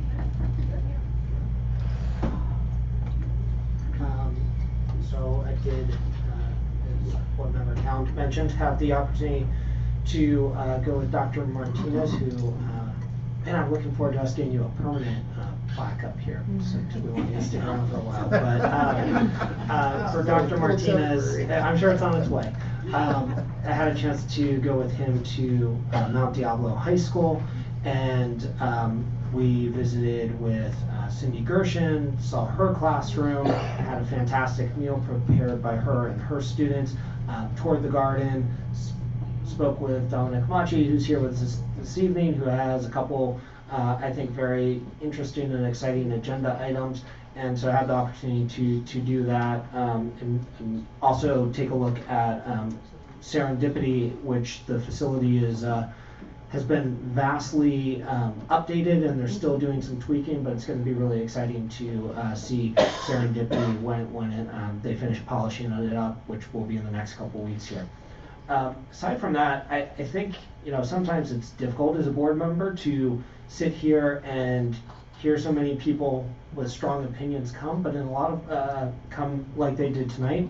But I think in a lot of ways it's a testament to the fact that we are creating a culture that values feedback and that says there are a lot of good things going on in this district, but there are a lot of things that can still be improved. And for us to have an environment and a culture where people feel comfortable stepping forward, sharing those things, because without them taking those steps. And I know for a lot of people who have anxiety about public speaking, and for our students who mentioned that it takes a lot of courage for them to do that, and it's incredibly important because the only way we get better is when we know about these types of issues. And so I think it's something that myself and my other board members greatly value, the fact that even when it's hard things to hear, we really appreciate them coming forward and sharing. So thank you. Thank you. I agree with that for sure. So, so as Ms. Mayo mentioned, we went to see, we actually specifically, so to the point of being invited, which is something I stressed with the managers when we were at the managers meeting, is that we board members are happy to be invited. It just means that it's a good time for you, for school sites to have us there, because we're sensitive to not showing up at an inopportune moment when people are too crazy busy. So anyway, we were specifically invited to the first day of school at Ignacio Valley Elementary. So she said it was really fun. So fun. These little tiny people figuring it all out. English and Spanish. It's very exciting. So Ms. Smith, I went to the Wren Avenue Jazz Art Display. The Brennan Theater, is it still up? Yeah, so it's a great display for that school. There's kind of special area of the artwork inspired by music. So it's a connection with the jazz. The great jazz festival been going on with the celebration of 50th anniversary of Concord Jazz. As Ms. Cow mentioned, I went to the town hall at Meadow Homes, and Congressman DeSaulnier had an invitation. He was very kind to give me a chance to say a few words and to share that Mount Diablo board passed a resolution as a safe haven resolution. And I think to the point that we do want to get that up again and remind people, because I know when it was first passed, and Dr. Meyer put information out to all the school sites so there's no question in people's mind of how to respond in case they're dealing with an issue. So,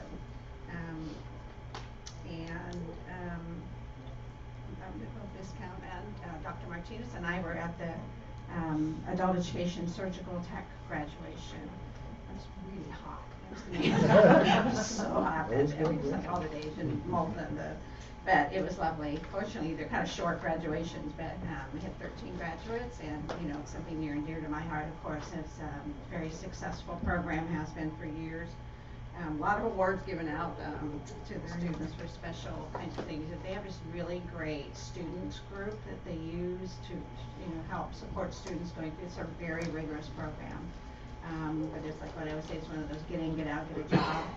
It's intensive. They're there 6 hours a day for pretty much a year, and the percentage placement is well in the high 90s, so people do get jobs. So I want to thank you both for coming to that as well. So just to mention, so we've had some discussion about visiting schools, and I think we had talked about this before, and I think at some point we'll schedule maybe another governance opportunity meeting for us, and that could be one of the things we talk about is, if we want to have a more structured way of school board members being able to visit sites with you or with staff or with or without or whatever, there's something we can talk about. So, okay, all right. And so now we'll move on to the superintendent. Your very first. I know you guys took a lot of my highlights. But that's okay. So we've completed our 8th day of instruction today, and so many incredible experiences have occurred. New journeys have begun, some have continued, and many of our students are already excelling to new heights. And truly, it's the teachers, it's the parents, it's the administrators, it's the governance team, it's everybody. I said this when I first came in, together we grow, together we learn, together we lead. It really is about all of us getting our hands in and taking it to another level. Again, last week, I won't belabor it, but it was my first graduation certification process at the Adult Education Center. Wonderful, wonderful process, and they're to be congratulated. I was thoroughly impressed with their commitment. We also had some medical assistants who graduated the day before. I was unable to be there, but again, amazing. Just in this really 5, 6, 7, 8 days that I kind of snuck in a little early, I've been to 10 of our campuses out of the 56 school campuses so far, and truly just have that desire to get more connected to our students, our employees, our parents, our communities. I was able to attend the parent education program on the dangers of vaping at Northgate High School last Wednesday. Friday again, our IHTA visit. Thanks to Principal Barbosa, Dominic Maki, our Director of Food and Nutrition, and teacher Cindy Gershon. The tour of the garden, the programs, the glimpse into the amazing work that's happening at Mount Diablo High School, wonderful. And you could just see the potential building for so many good things. Kids are focused on saving our world. The innovation that they're thinking about and planning, it's amazing. Today I had the pleasure of walking the Holbrook Language Academy campus, and I have to say, wow. The leadership, the instructional staff, the support team, students, parents, the cadre of individuals. I mean, we met there early for coffee, and the parents. It must have been 40 people filling the room of just care for these students there. I did get to visit several of the classes, and I do want to share. One of my favorite topics was being discussed as students were writing personal narratives about resilience. And I got a little present. You might not be able to see it, but it's just a rubber band. And the simple lesson was, you can bounce back from anything. You can bounce back from anything. And the kids understood the concept. And their writing is amazing already. So that was thanks to Mrs. Jayla Wardana, the third grade teacher there. She's kind of accepted my challenge. She mentioned lead with resilience. It really is about all of us being that mitigating force, so we can continue to do that. I did want to share that we have had several public meetings about the potential for trustee maps, and it's a conversation that is out there. We will continue to have a few other meetings this coming week. This is about trustee area assignments. It's a process through the California Voters' Rights Act that the district, as many other districts, have to move forward through this process. It is the law. We have a responsibility. So we're going through that process of developing these maps that are out there as drafts. They're drafts. They're on the website. We have meetings that will continue next week, and we're looking for other avenues to get information out there to the public about this process. We do want to make sure and be clear. The maps that we have for our schools cannot just be imported over and the trustee areas created by those boundary maps for schools. This has to do with the demographics of the voters' right, or the voters' role within the county, and getting some equitable process across the district. So it's a process that we're going through, working with our legal advisors, and trying to get as much input as we can from the public. So please, the meetings will be next Thursday, the next scheduled meetings, at the Dent Center at 5 o'clock, and at Riverview Middle School at 6:30. And people, we're going to set up something on the website so you can also give feedback and input if for some reason you can't get to those meetings, and we're looking for other avenues to share information. So those are a few of the big things that are happening. One more comment. Someone might look at the board agenda and see something about a board policy on school closings. We are not closing any schools right now. Let me be clear. There is nothing imminent about school closings. This particular item has to do with a consent agreement that the district entered into in previous years about completing that data, which basically aligns to the education code, the board policy. So it's a task that we are doing. There is nothing imminent about school closing. So we just want to make that clear. Thank you. I also want to just thank you for, I mean, what a time to start. We were just really testing you to say, but I'm sure everyone else feels the same. I'm very excited, and the great positive message that you're putting out there right away, and just your energy, everything's been really, really great. We did good, guys. So, okay, we'll move on now to reports and information. We have 13.1, Sandy Hook Thomas presentation. Yes, thank you.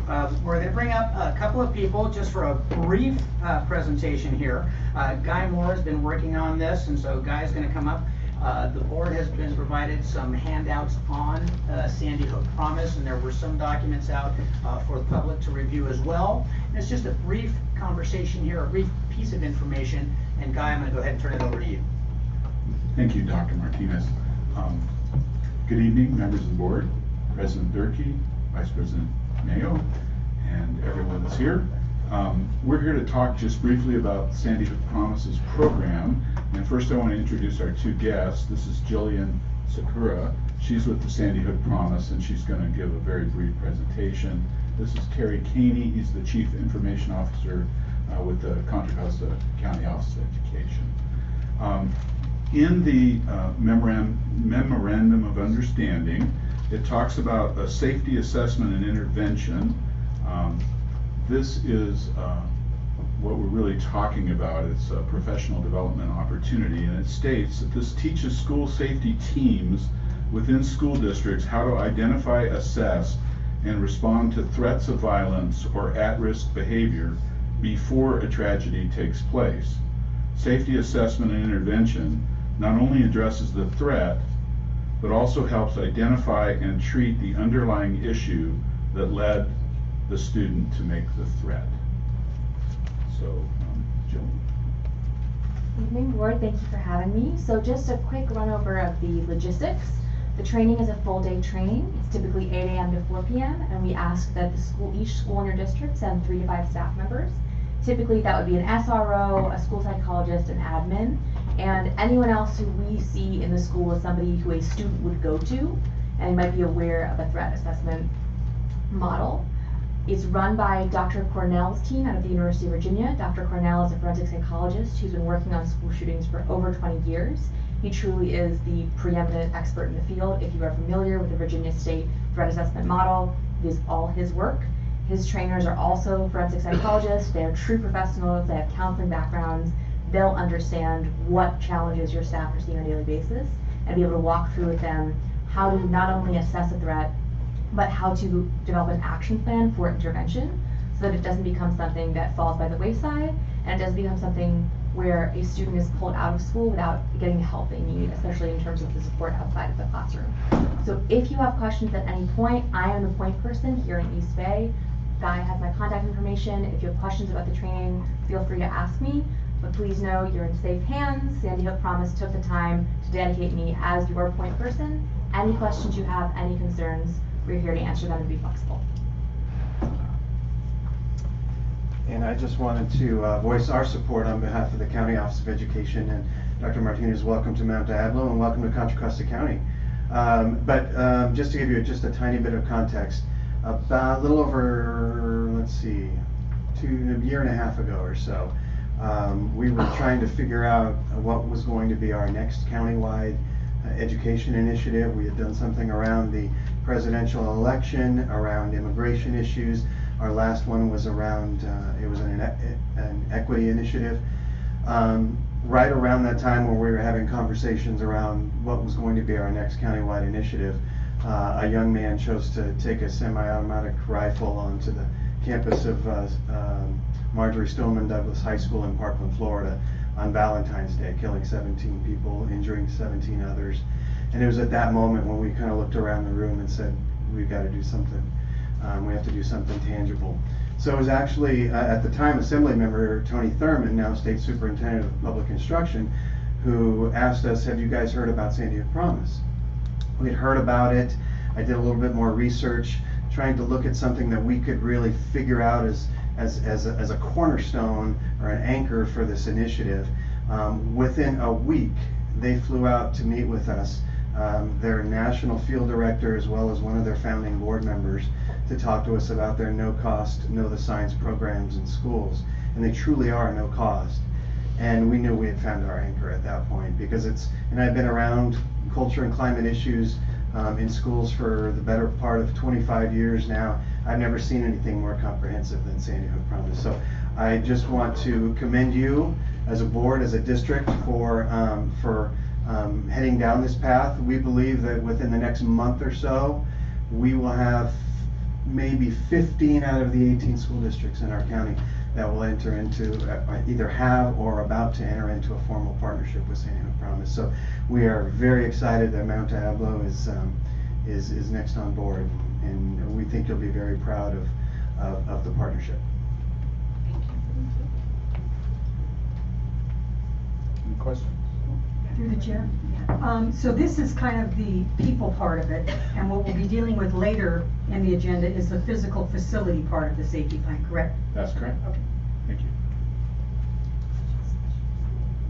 So, you're providing the training the first year. What happens in years 2 and 3? So we continue to provide the training as long as the school is still interested. If the district decides, so you decide you're not interested in renewing the contract, we can rediscuss that. But I assume, and in my experience, every district we've worked with has agreed to be retrained. And are you training all 50 school sites, or are you targeting middle school and high school? All schools K through 12. All the schools K through 12. Thank you. I wanted to also add, it would include people from the district office as participants and possibly even facilities, so that it's all-encompassing, that everybody gets the training. And I apologize, I didn't send this question earlier. Would it include Eagle Peak if they were interested? That's our Alternative programs and adult education programs are more than welcome, yes. Okay. Then I have one comment. I was very pleased to see the insurance information presented in your contract. Normally, our district also requests that we receive a copy of the Declaration of Insurance naming Mount Diablo School District as an additional insured. Would that be a problem? It wouldn't be a problem, and it's something I've done for individual schools already, so we have that paperwork ready. Thank you. So, some of us had the opportunity, I think when this was first introduced, what Terry was talking about, to go to a morning meeting, I think, and then I think staff stayed on for longer. So, I've never forgotten that session, and the message that I took away the most powerful is the importance of starting this discussion with children early. We get tripped up about, is it so scary, et cetera, but really, truly, just start, all the examples that were given is like, like we grew up right in the back of the station wagon, nobody thought about seatbelts, drove across the country that way, but now kids today, it's just automatic, and so, that concept and the importance of when you mentioned, elementary school as well, so that really resonated with me. I just mention one more thing. I wanted to just, because she wasn't able to be here with us tonight, but Sandy Hook Promise basically wanted a stronger footprint in California, and particularly Northern California. So they sort of put out a challenge to us that if we could survey our districts to the equivalent of 50,000 high school, middle school enrollment in our county, that they would provide a full-time, not only a full-time statewide region manager, but also a full-time school outreach manager. So we did better than that. We gave them the commitment of 90,000 high school, middle school enrollment. So the statewide region manager who they hired lives in Concord, and you know her very well. She's manned the district's college night for many years, Alana Samuels. So she's the statewide region manager for Sandy Hook Promise. She's on vacation, couldn't be with us tonight, but she obviously has a special place in her heart for MDUSD. So thank you. All right, thank you very much. Thank you. I appreciate this. Thank you. Okay, we're moving on to our consent agenda. Items listed under the consent agenda are considered routine and will be approved, adopted by a single motion.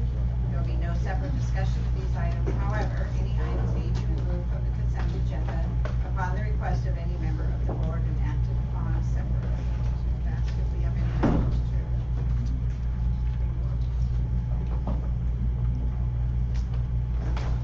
Oh, you're watching out tonight.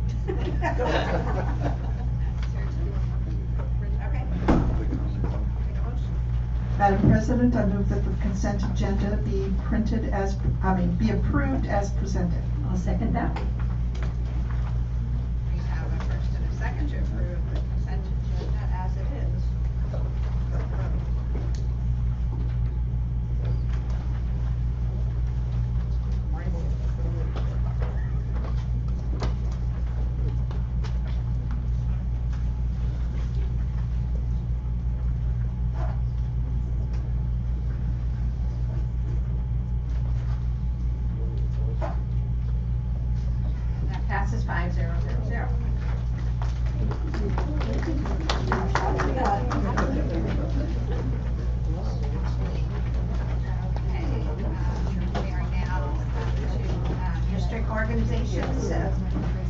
board meetings, a single spokesperson would be to recognize district, organization, and make a brief presentation following the consent agenda. Items are limited to those which are informational. Do we have any district organizations that would like to speak?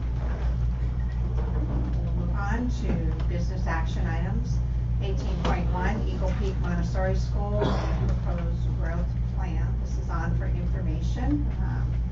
They're in the house, so if we have questions, it would be a good time to ask them tonight, actually, I understand, because it'll come back next time for a vote, but she's not going to be available at that time, so we'd like to get our questions answered tonight. Or when do you leave?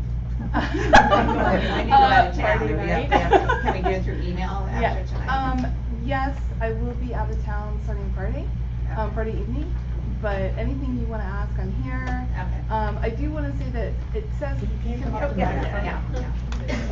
I don't have anything planned to say, but I just kind of wanted to clarify that it says growth plan, but we're really only looking eventually at adding one classroom of students in this. This is really to accommodate the retention that we're experiencing on campus, and we are actually outgrowing. We kind of operate one room short almost every year. So like for our specialists, we don't have an art room, things like that. So some of the classrooms that we're looking to put on the campus over the next several years are going to accommodate that as well. Okay, thank you. Welcome, Dr. Martinez. So, question? It lists 3 options. Yes. How will you decide, or at what point will you decide which option? Money, right? So we can't really go out and look for either a capital campaign or leasing or a loan until we know that we have your okay to start doing that. So that's why this is really our first step. And then where we go from there depends on what we can get together. We want to start the project ASAP. So it's probably going to look more like the second one, just because the timing and getting everything together is pretty close there. We're working with PhD architects who the district works with, and of course Richard and Melanie, thank you, and Rose, thank you. But we're working as closely as we can with people who you guys already use, so that we're just kind of doing the same process. Great. Okay. Thank you. Thank you for being here tonight. Sure. Thank you. Okay, we'll move on to 18.2, Mount Dairy Unified School District Board Policy for School Closure. This is the policy action. Normally these things come on for information first, and then the next meeting followed up with action, but because there's all time urgency, and as you explained, it's just sort of completing something that we need, business we need to take care of. So with that, I'll ask for a motion. Madam President, I move that the board approve item 18.2, MDUSD board policy for school closure. Second that. We have a first and a second. We'll go to the vote.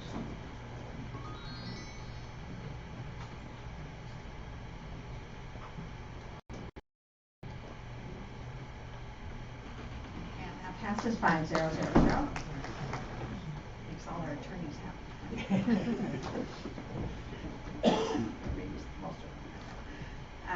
Okay, 18.3, agreement between Mount Dairy Unified School District and the City of Concord for school resource officers for the 2019-20 school year. Just a happy thing. This is on for action, so we need a motion. Madam President, I move the board approve item 18.3, agreement between MDUSD and the City of Concord for school resource officers for the 1920 school year. Second. Okay, do we have any questions? I would just like to comment that for the City of Concord, the amount has actually declined between last year and this year. And we had other cities increase, so. The other cities is a lot less than this one. Yeah. This is your key one. But yeah. We have other communities in the whole bill. Yes, Yeah. and I agree. But a bigger picture, and I think this ties in with part of the presentation around Sandy Hook, and that this is a really good partnership that we've formed with our cities to provide more resources. It's one that I think greatly benefits all of our students, not just the ones who have interactions with the SROs, but the school community as a whole. I hear about it from students, from teachers, across the board. There's a lot of support for continuing this. Okay, we have a first and a second. We're ready to vote.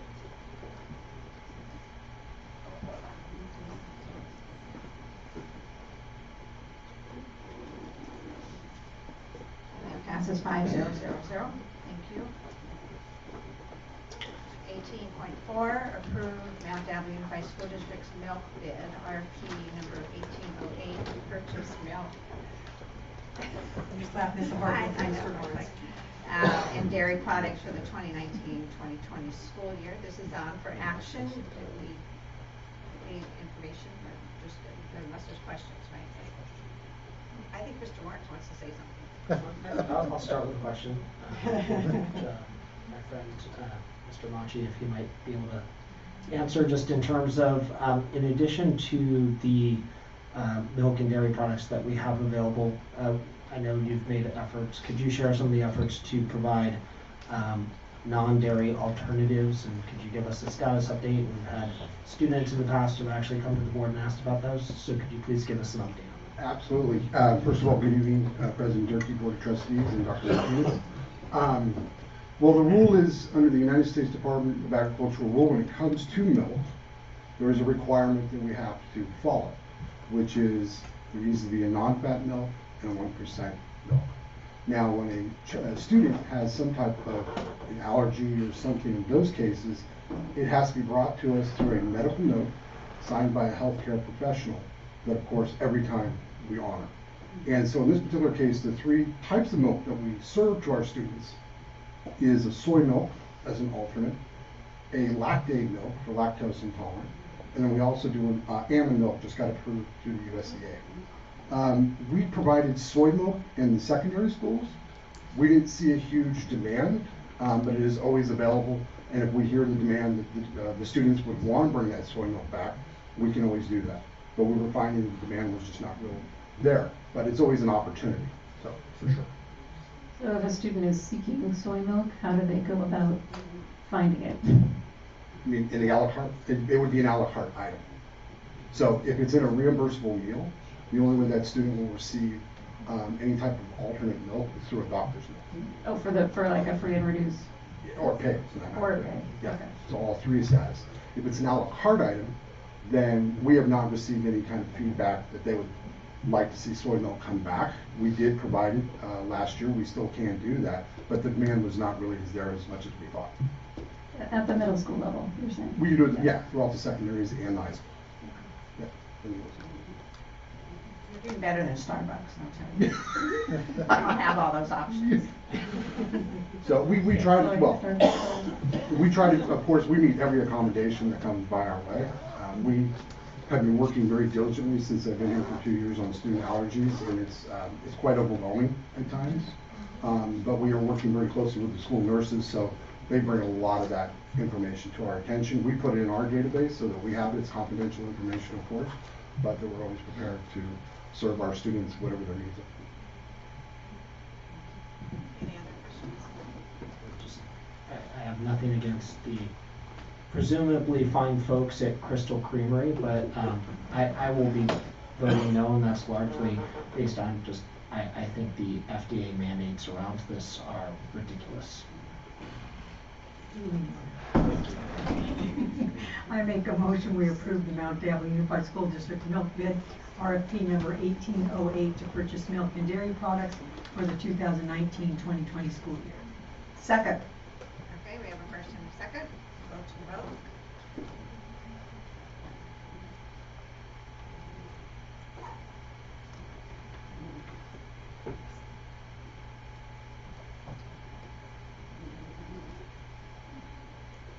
And that passes 4-1-0-0. Thank you.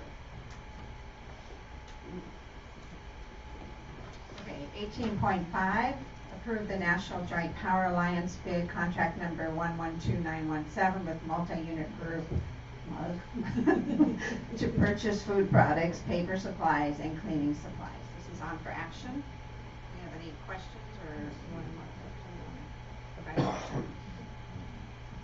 Madam President, I move that the board approve the National Joint Power Alliance bid contract number 112917 to purchase food products, paper supplies, and cleaning supplies. I'll second that. Okay, we have a first and a second, we'll go to the vote.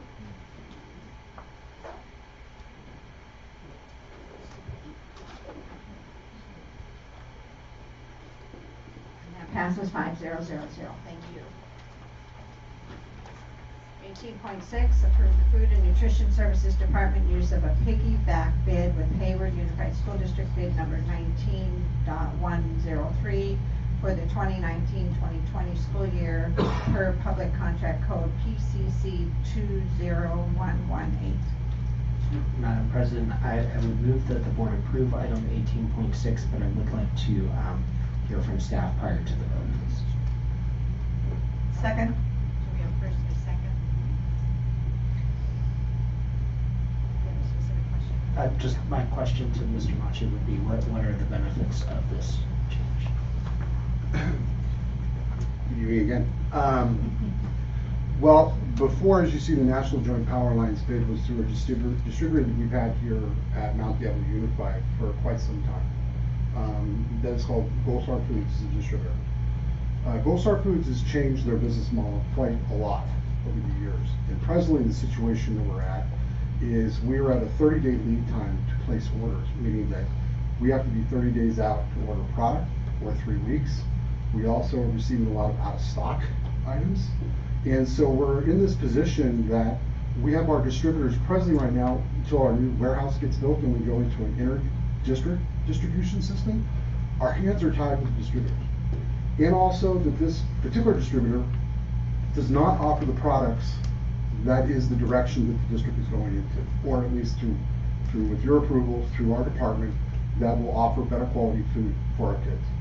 And so between the 3-week and 30-day lead time, being out of stock, and also trying to hold our hands, I don't feel as the 23rd largest school district in California that anybody should be bullying us around. And it's happening statewide.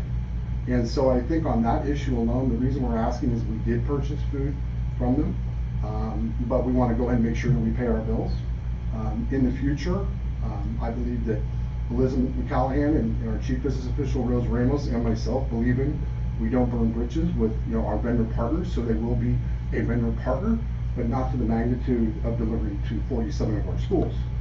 We had an opportunity with Hayward Unified School District to piggyback on a bid with Cisco Food Service that has a lot more opportunity, especially as they offer more items that are in healthcare and many other areas, which seems to be much more of a direction that we're going into, much healthier food and restaurant quality food. So that's the reason behind that, and then the Hayward bid actually already did the work for us. So this is only pretty much a 9-month plan when we're going to be tearing down our warehouse next week.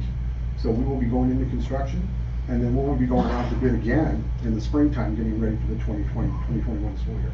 So this is, we're an ever-changing department, and I hate to say that, but we are changing, trying to be for the better. It's just we're trying to get off this distributorship to our schools that is holding our hands and kind of handcuffing us for where we want to be.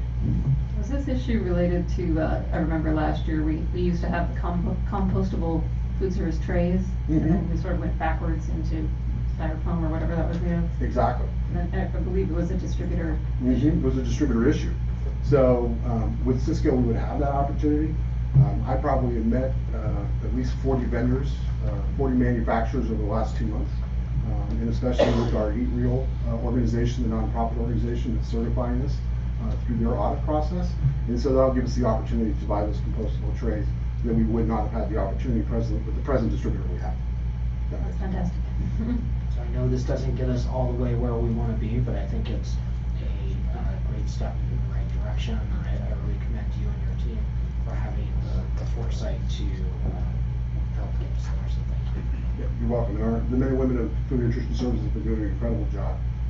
They've been going through a lot of change, and they're going to continue to go through these changes. And I think what they see now, the direction we're going into, I think they're 100% behind it. So I can't appreciate them even more. And thank you for all for your leadership too, because I can't do it without you. Thank you. Thank you. Okay. So we Do we have a second? Yes. I think it was Linda. Okay, we're ready to vote?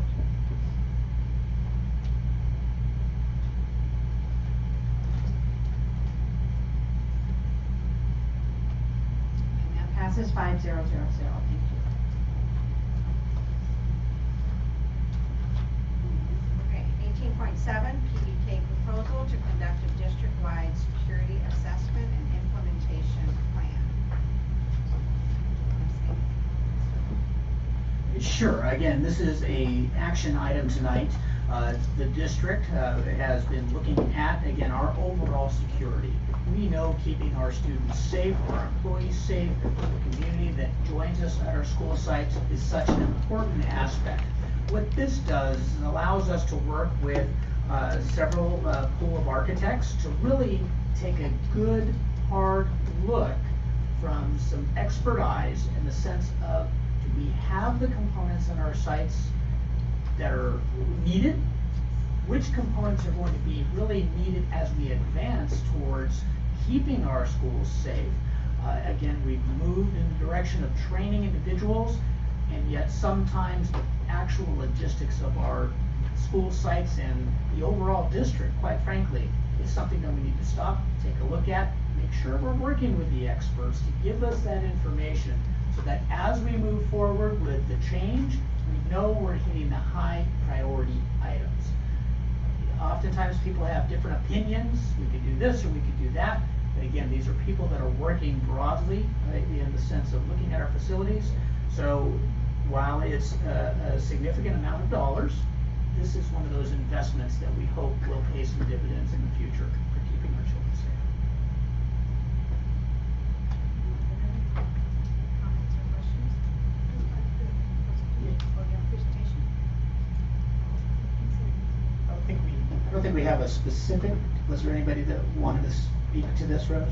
We do have the architect here that's PBK in case you guys do have some information to share if that's the desire. I just have a question, that perhaps you could explain. So it looks like the source of funding is Measure J. Yes. Can you explain to us where in Measure J this fits in with the facilities master plan that you've showed us? Is this In terms of the is this a dollars. PowerPoint presentation? This is, yes, this PBK is power. If they would be the ones to, I can answer your question about the funding really quick. Go ahead and answer the question. Okay, and then, okay. Yes, this is part of the priority 1, the safety and security, so it would fall right in there. So it's actually the dollar, it's included in your dollar estimate Correct. under that line? Yes. It's not outside of the between the 115 and the 150 in terms of? Correct. Go ahead, come on up and just give us a couple of minutes in the sense of. Since you stayed here all that time. Since you're here. And you have paper for us. Yes, I do. Uh-oh. He loves paper. It's large size, in color.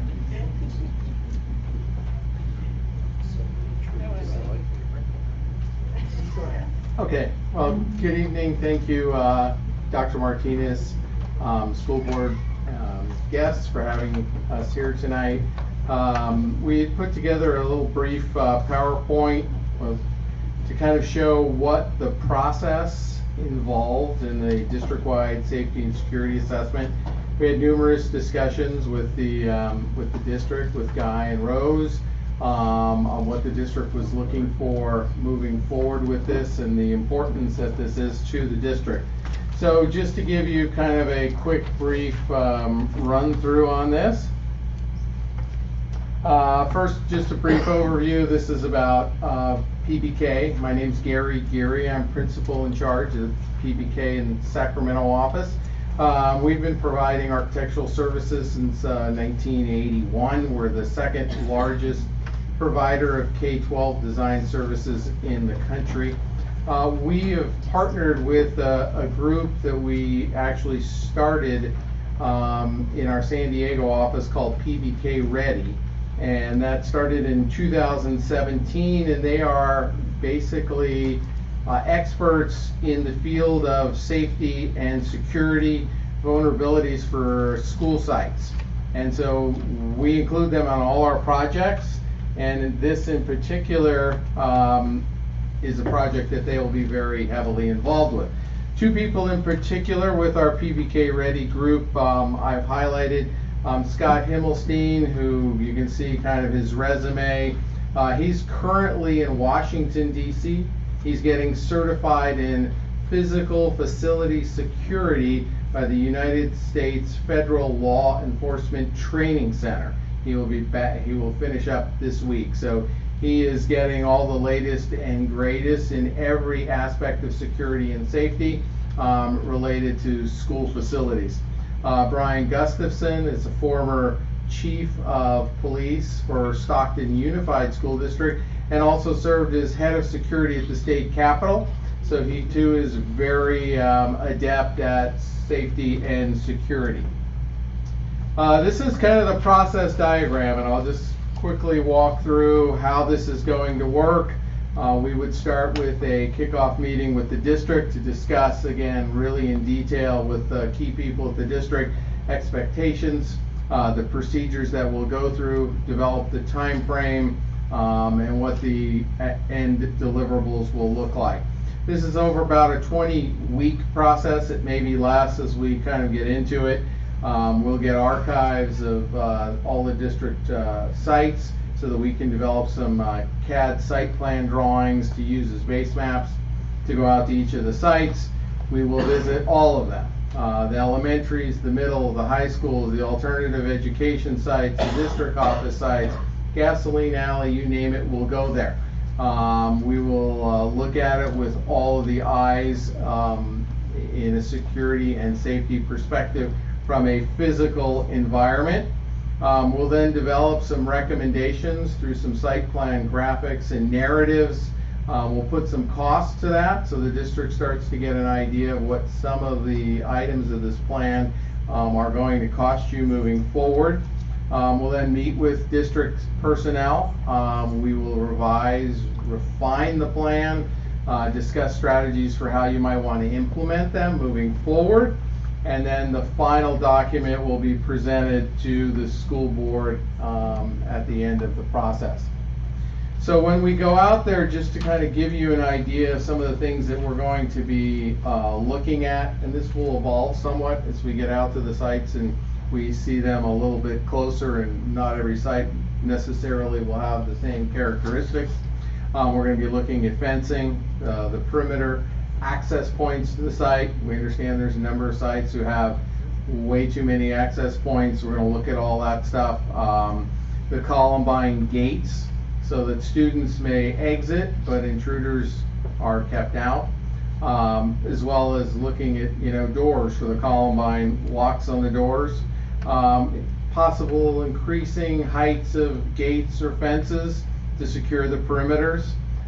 Looking at lighting, both external to the campus, interior, the key points, parking lots, athletic facilities, hallways, which can often be a problem because they don't have enough lighting.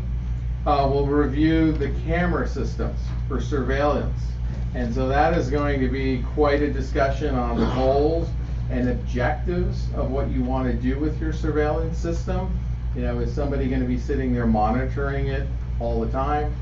Do we keep 2 weeks worth of data so that we can go back and look at it? So we'll have all those discussions, look at what some of the latest and greatest things are now in surveillance and cameras. Video monitoring systems at the main entrances. Relocation, reconfiguration of possibly the admin office. Really what this is looking at effective way of creating a single entry point to the site so that we can monitor who is coming to the site, which is critical as part of a security and safety plan. Changes to adjustments to landscaping, make sure we don't have landscaping that creates visibility issues, hiding places. We're going to look at those types of things to increase sight lines. And then exterior windows, that's a big topic. Do we have a lot of windows for visibility, or do we want to reduce some of those so people can't look in and see where the kids are? There's ways we can address that, whether it's blinds, whether it's tinting, or actually replacing panes of glass with solid pieces. So we'll look at some of those things as well as a desire to have what we call a Knox box, which is what the fire department generally comes to the site so they can access in case of fire emergency. We're going to look at doing a second one as well for the police department for accessing of the site. So that is just kind of a flavor of what this process is going to look like. And obviously we have a lot of sites that we'll be out covering with our team and working out a schedule with each of the individual sites. So any questions? I would just have a comment that it is sad, terrible, pathetic, and necessary that we do this, and that is a uniquely modern American thing. And I think it is a sad commentary, but this is something that we do need to do as a district. And man, I sure wish we could be spending this money in some other ways, because I would much rather be talking about the science labs we could be building and playgrounds for our kids instead of bulletproof glass. So, I have a couple of questions in regard, I don't know whether this is for Dr. Martinez or Ms. Ramos or whom. We are embarking in a contract with you, yet I was wondering, number one, how many firms were consulted in regarding to doing business with the district? The question about Measure J was answered. I was wondering if legal counsel has reviewed the contract. And then I have some questions about the insurance coverage. Normally our district has a declaration of insurance attached to the agenda when we have a contractor. I'm presuming that you'll be driving your vehicles onto our district campuses. Your employees would be. And then in some instances, you may be driving your vehicles across our district campuses to going to the back of a location. So in my view, there should be some sort of proof that your company is insured, and I'm sure you are.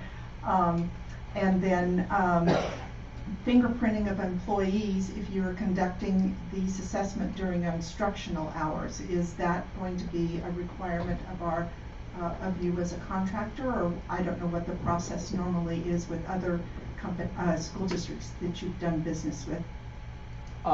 Yeah, I mean, pretty much every district we fingerprint. Yeah, I was going to say, Rose, why don't we have Rose come up, because if we take a couple of those, in the sense of the firms that we've looked at, Rose, let's start there. I sure will. Last spring, we issued an RFP for a pool of architects. So PBK was part of that pool, and during that process, we collected all of background information and all of the certificates of insurance and everything that they needed. So we do have that on file. However, we know that in that group of architects, we're still going to bring before you approval for their services. So if this gets approved, next step is to go back and make sure that all those certificates are still current, and if not, we will update them and we'll go ahead and execute a contract with PBK for these particular services. So they'll still go through the same process, but we've already done all that due diligence when we issued that RFP and collected all that data. That was a requirement. Okay. Yep. And then the final question on that would be in regards to the insurance declaration naming Mount Diablo as an additional insured. Will that be also part of this process? Yes, it is. And I have Elizabeth here who can speak to the updating of our insurance certificates. This is her department, so if you don't mind me speaking on your behalf. She does verify that and collect that information. Okay. And then, of course, as individuals on our campuses, will they be wearing Mount Diablo Unified School District ID badges at all times, or will they be wearing different badges?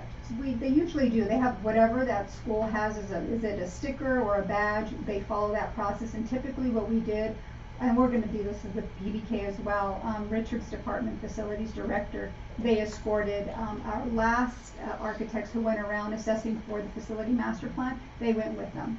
So we'll do the same. So they aren't like our general contractors whose employees are issued ID badges? Let me confirm with Richard, do we issue them a badge or just a sticker? We did both. We Okay. issued them badges and accompanied them to each site as well. And so I heard you say that they would be signing in at the front desk? Yes. For every site visit? Yes. Okay, that answers my questions, thank you.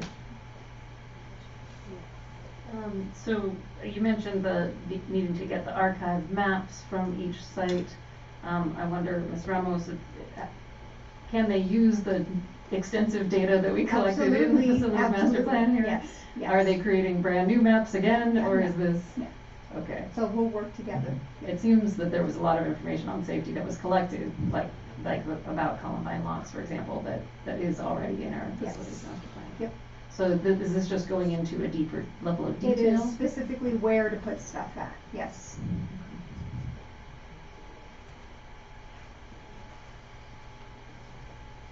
Any other questions? Okay, this is on for action. So I just wanted to confirm, general counsel has not reviewed this contract, or did you have it? No, this particular contract, this is not a contract, this is a proposal.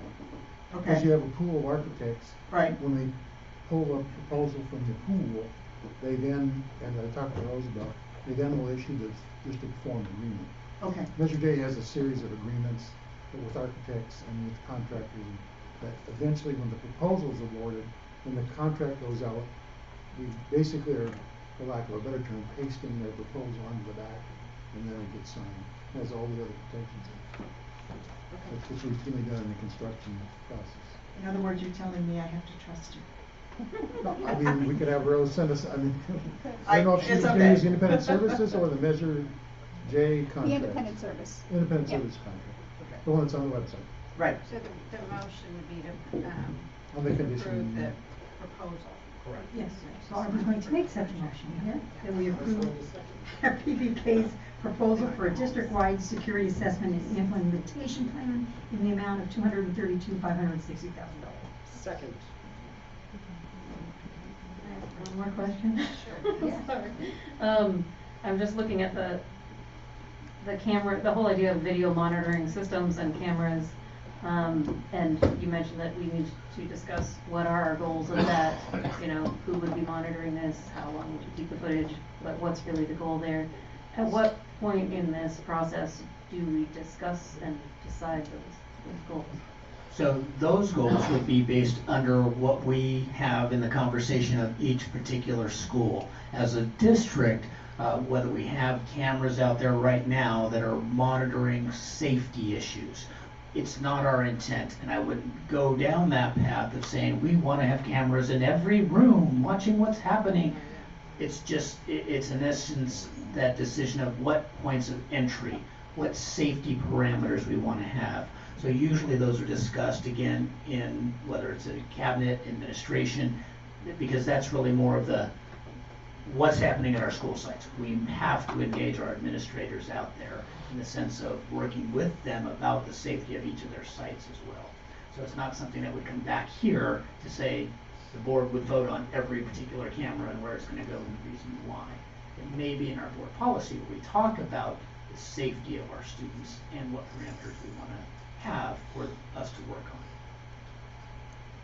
Yeah, because I mean, there's discussion out there of the latest technology, you know, facial recognition, that as you walk in, it would, you know, recognize you. So it's there, you could really go, you know, to the moon and spend our entire Measure J money just on that project, let alone questions about identity. So when Measure J, when the facilities master plan determined that safety and security district-wide was approximately $17 million, we had some specific we had some specific ideas of what that is, but this is going to go into more detail of. Right, I mean, we had some specific ideas, I mean, some general ideas, and so now this is gonna take the deeper dive and go down into the, you know, site level, whatever, whether it's cameras, whether it's, you know, putting up a fence, going down into that level of detail, and the cost for that.